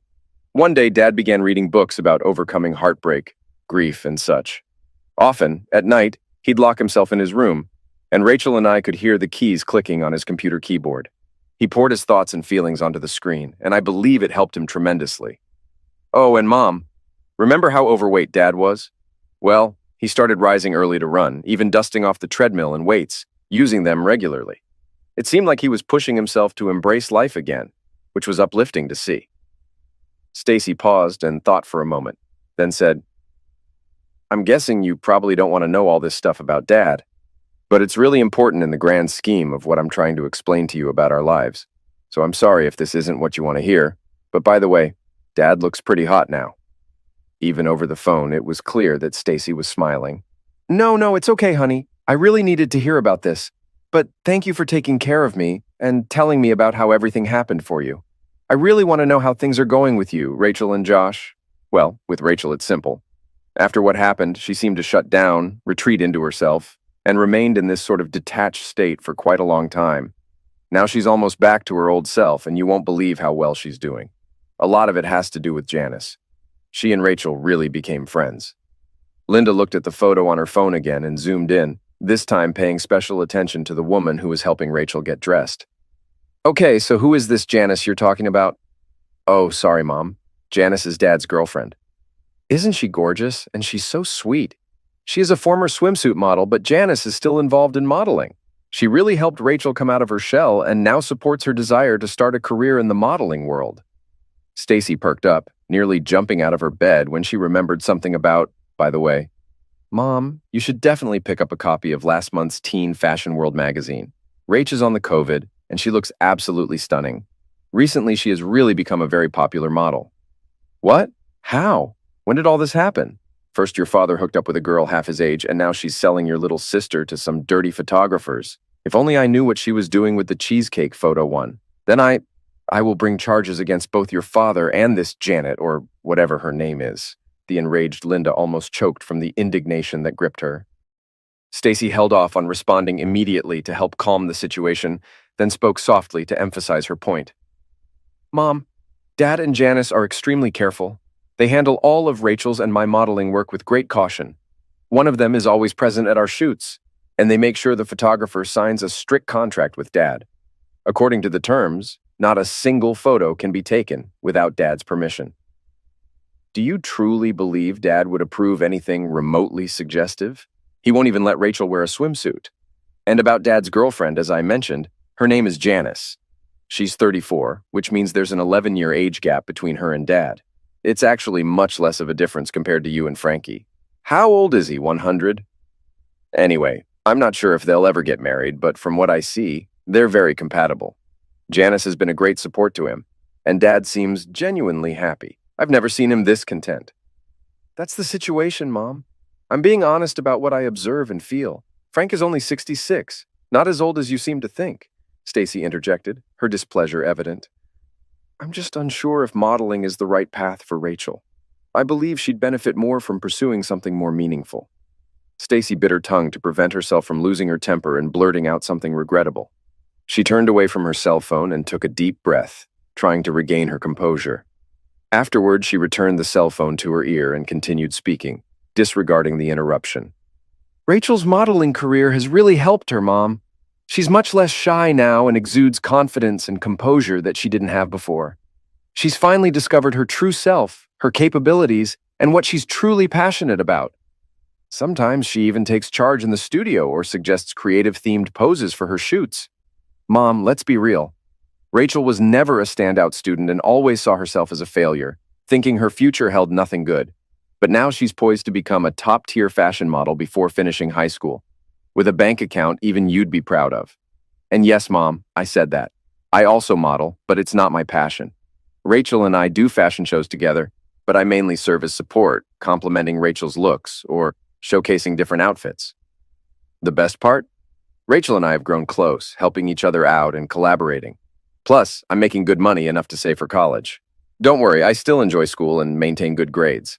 I'm even taking extra classes to graduate early for college. I still have an A average, but I'm a bit concerned about chemistry this year. It's a tough class, but I need to ace it for veterinary school. Stacy remembered something else and brightened up again, even giggling. Oh, Mom, you won't believe this. Rach and I get to keep some of the outfits from our shows and shoots, so now I have a really cool wardrobe. Can you imagine? I'm one of the most stylish girls in class now, not some geek. Many of the girls who used to think they were too cool are asking me for fashion tips, and some even want my autograph. Isn't it funny, albeit a bit nauseating? So, Mom, I'm almost popular. And the best part? Guys are starting to notice me, Stacy giggled. All this news greatly disturbed Linda, who had always struggled to achieve some level of recognition in society. She herself didn't know exactly what, but some kind of recognition. She left her family to pursue personal recognition, but it seemed her family members achieved success without her. What further aggravated the situation for Linda? They achieved such stunning success, seemingly effortlessly. Linda sighed heavily. Baby, I'm glad everything's going well with you and your sister. By the way, though I'm hesitant to ask, how's Josh? Is he okay? Stacy took a deep breath and glanced at the clock. Knowing Josh and Fauna would arrive soon, she didn't want to rush discussing Josh's situation, fearing she wouldn't have enough time. But feeling confident she could share Josh's update with her mother, Stacy continued. Well, Mom, surprisingly, Josh has turned things around. You know, he was quite wild even before you left. And after that, he continued drinking and partying even more with his friends. For a while, he completely lost control. Eventually, Dad got really angry and demanded he quit partying and either get a job or go back to school. Well, he told Dad off. So eventually, Dad kicked him out, telling him not to return until he found a job. Dad even had to call the cops a couple of times to get him out. Mother couldn't believe her ears. What? Your idiot father threw my son out? How dare he? I'll have Frank contact a lawyer and sue that scoundrel, Linda raged, clutching the phone and seething with anger. Well, good luck with that, Mom, Stacy said with a hint of irony. She knew her mother always favored Josh, letting him get away with anything, and Stacy knew Linda supported his antics by giving him money whenever he asked. In fact, she thought Josh was very lucky he never got into serious trouble. All this occurred a year and a half ago, Mom, and since then, Josh and Dad have reconciled. Josh relied on his friends for a while, but even they grew weary of supporting his laziness and kicked him out. He spent some time living on the streets, but eventually realized he didn't like that lifestyle, especially seeing us doing well. So one day, Josh apologized to Dad and expressed his desire to come home. Dad maintained his get-a-job-first stance, so Josh found work on a roofing crew. After that, he returned home, but Dad insisted he contribute to living expenses to teach him responsibility. Stacy chuckled. It was amusing hearing him complain about his tough job and expenses, but Dad always said that's how the real world operates, and Josh needed to adapt. This continued until Fona entered the scene. Don't tell me Dad has a new girlfriend? Linda was indignant. Who's Fona? Stacy laughed. No, Mom. Fona is Dad's personal assistant.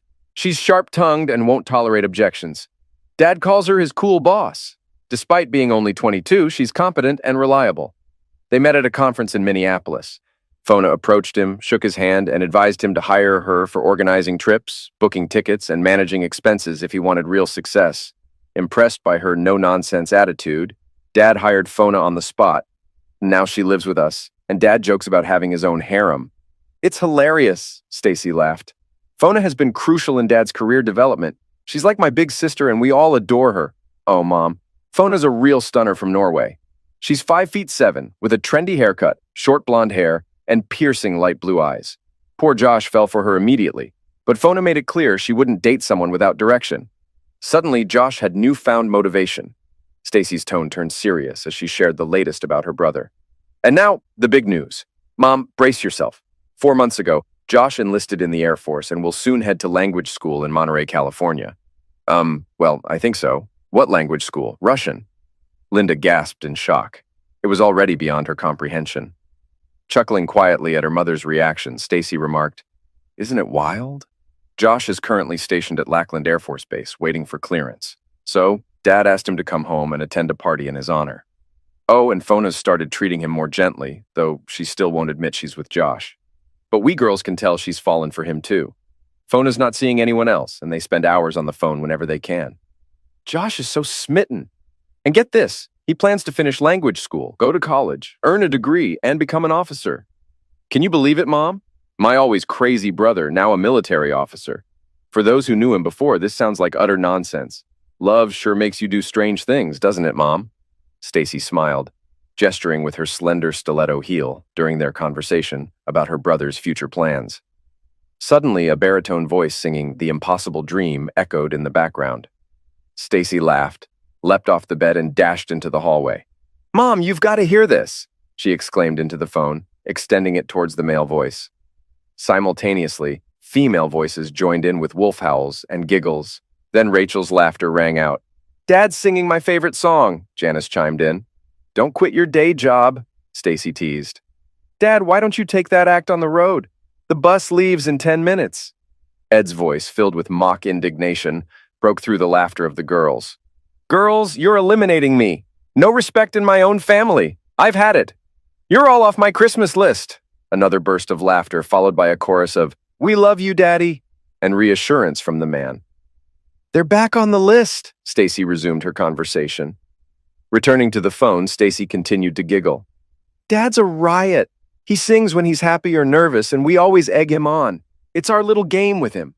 That's all Linda could manage, unable to say more.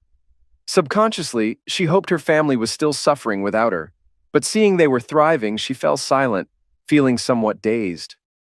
Stacy picked up the thread of conversation. Dad doesn't know he'll be the guest of honor tonight, but he's already a bit nervous. He and Jack McTaggart will play a couple of guitar duets with the band. You know how Dad is with his blues guitar, right? Since he and Jack became buddies, they've been jamming almost every week, strumming their guitars and sharing a few beers. Mom, you've got to hear their jokes about becoming rock stars soon. Ha! They're actually pretty good, though. But they jam just for fun. Tonight's their first public gig, and I bet it'll be a blast. Just picture Dad in a tuxedo rocking out on stage. Stacy grinned, imagining the scene. Upon hearing this surprising news, Linda was taken aback once more. Stacy, what are you saying? Your dad and John McTaggart are pals? Did I hear that right? John McTaggart? How? Why? Stacy smiled inwardly with a hint of mischief. She knew her mother held the McTaggart family in high esteem for their wealth and influence. She also recalled her mother's dream of meeting them in person. Now Stacy's dad and Jack McTaggart not only met, but practically became best buddies. Stacy also appreciated that the affluent and renowned head of the family insisted that members of the Mercer family address him simply as Jack, rather than the formal Mr. McTaggart. In person, Jack turned out to be quite pleasant and played a pivotal role in Ed's writing career's early stages. Yes, Mom, the same John, or Jack as his close pals call him McTaggart, confirmed Stacy. It all began when Dad wrote a couple of articles about surviving and rebuilding life after a traumatic event, like losing everything when your cheating spouse leaves you for someone else. When a couple of small magazines bought his articles for publication, Dad was over the moon. Then I think Jack read Dad's articles, contacted him, and asked him to deliver a motivational speech at a McTaggart Corporation employee meeting. Dad nearly had a heart attack when he got Jack's offer. He prepared a talk based on his articles and delivered it at the meeting. The speech was a hit, and he received lots of warm feedback and gratitude, leading Jack to hire him again, this time to speak at the company's annual shareholders meeting. After that success, Dad started getting offers to speak at other meetings from various companies recommended by the board of directors. Everything fell into place from then on. Dad started writing more and more. His articles got published in bigger and more prestigious magazines, and he eventually decided to quit his job to focus full-time on writing and speaking engagements. Jack kept introducing Dad to important people. They started hanging out more and soon discovered they both loved playing blues and rock guitar. Their shared love for music brought Dad and him even closer, and they've been friends ever since. Stacy paused, allowing her mother to digest everything she'd just heard. It was quite a turn of events in their lives. Your father is a writer now. Seriously. An author, a published writer. Your father, my ex-husband, is in magazines now. A bewildered Linda grappled with the paradoxical idea of her once underachieving ex-husband suddenly finding success. She secretly hoped it didn't pay too well. Meanwhile, sounds of activity drifted up from the first floor of the house. Guests had arrived. There was the muffled chatter of conversation and light laughter. A new, deep male voice stood out amidst the others, along with a much softer female voice. Stacy watched Janice leave Rachel's room and head downstairs, likely to greet the new arrivals as hostess. Suddenly, Stacy recalled a task on tonight's agenda that had slipped her mind. "Mom, I'll have to leave soon. Jack and Mona McTaggart are already here, along with photographers for the newspaper's gossip column and the special photo album they produce and sell. Every year, there's an elaborate photo spread capturing the enchanted moments guests spend at their summer evening affair. Personally, the grandiosity makes me nauseous, but I believe the sales of this album raise significant funds for charity. So in the end, it serves a noble purpose. And we, the participants, bask in the warmth and goodwill there, almost feeling like celestial beings," she snorted. Stacy's voice carried a fair amount of sarcasm as she found the event excessively pretentious, catering unnecessarily to the vanity and narcissism of its attendees. Nevertheless, she couldn't help but feel a sense of pride that her father's accomplishments had suddenly elevated their family to a level of social status deserving of respect, especially from her estranged mother. Linda swiftly defended the high society tradition. "Oh, Stacy, don't underestimate this. It's a great honor to be featured in this album and to know you were part of a historic event. You and Rachel should be thrilled to be the guests of honor at such a grand gathering. And since you'll be seated at the main table, your photos will grace nearly every page. I've secretly bought one of these albums almost every year, and this year I'll proudly show off a photo of Josh, you, and Rachel and say, 'Look at these special people. They're my children.' Just imagine. I'm actually quite envious of you. But at the same time, I'm immensely proud. I'll definitely be ordering several copies of this year's album as soon as they're available." "Okay, Mom," Stacy replied absent-mindedly, then recalled something else. Dad was supposed to attend a writing event in New York over Labor Day weekend, and Rachel, Janice, Fona, and I were planning to join him. Maybe then we could see you. I'd really like that. And I'm sure I could convince Rachel to come too, though she's still very angry with you for leaving. Maybe we'll bring Janice along so you two can meet. You'd probably also like to see Dad, just in case," the daughter clarified. "Oh, sweetheart, that's a fantastic idea," Linda agreed. "Let's consider the options. I really want to see you and Rachel. As for your dad and his girlfriend, I'm not sure it's a good idea. There's been too much pain on both sides. However, I'd love for you to meet Frank. After all, he's your stepfather now." Upon hearing the last statement, Stacy made a gagging gesture with her tongue hanging out, pretending to be disgusted. "Well, no, Mom, I still have nightmares about you and your Frankie snuggling up. Brrr. So the only way I'd meet him and you is if Dad and Janice are there too. I think that's only fair." Linda wasn't pleased with her daughter's reaction, but tried to conceal her emotions to keep the conversation going. "Okay, let's see how things unfold, Stacy.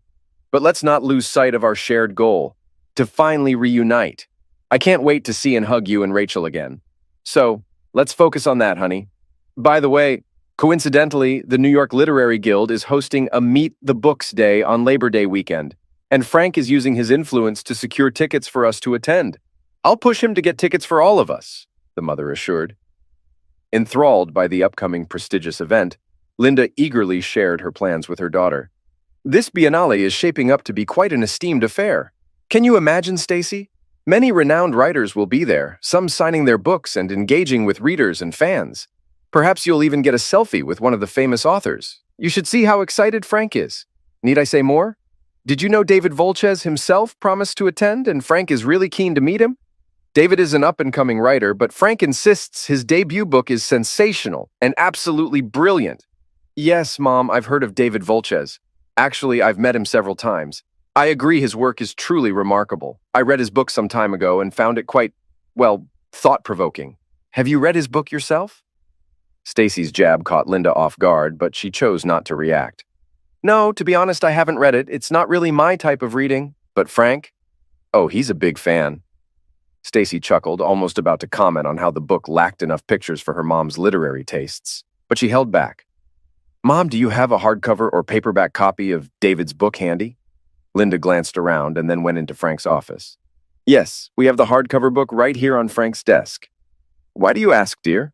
Look at the back inside of the dust jacket and tell me what you see. Ah, here's a photo of the author of the book. Oh dear, it's Ed. Oh my goodness. This is a photo of your father that I took about 7 or 8 years ago. Oh Lord, how can this be?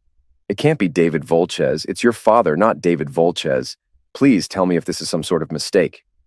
Stacy doubled over with laughter, trying not to choke as the irony of the situation sank in. There's no denying it, Mom. Yes, yes, and yes. David Volches is actually Edward J. Mercer. When Dad decided to pursue writing, he wanted to keep his writing ambitions separate for various reasons. So he created a pseudonym and published his first novel under the name David Volches. It's quite amusing, Mom.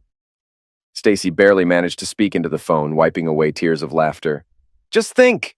Your new husband's favorite author is your own ex-husband. It's absolutely hilarious. I haven't laughed this hard in ages. They could make a movie about this. Unbelievable. Mom, this is just too funny. Linda just sat there looking devastated and finally said quietly, Crap. Stacy already had to go, so, ending the conversation, she said, still chuckling, I have to go, Mom.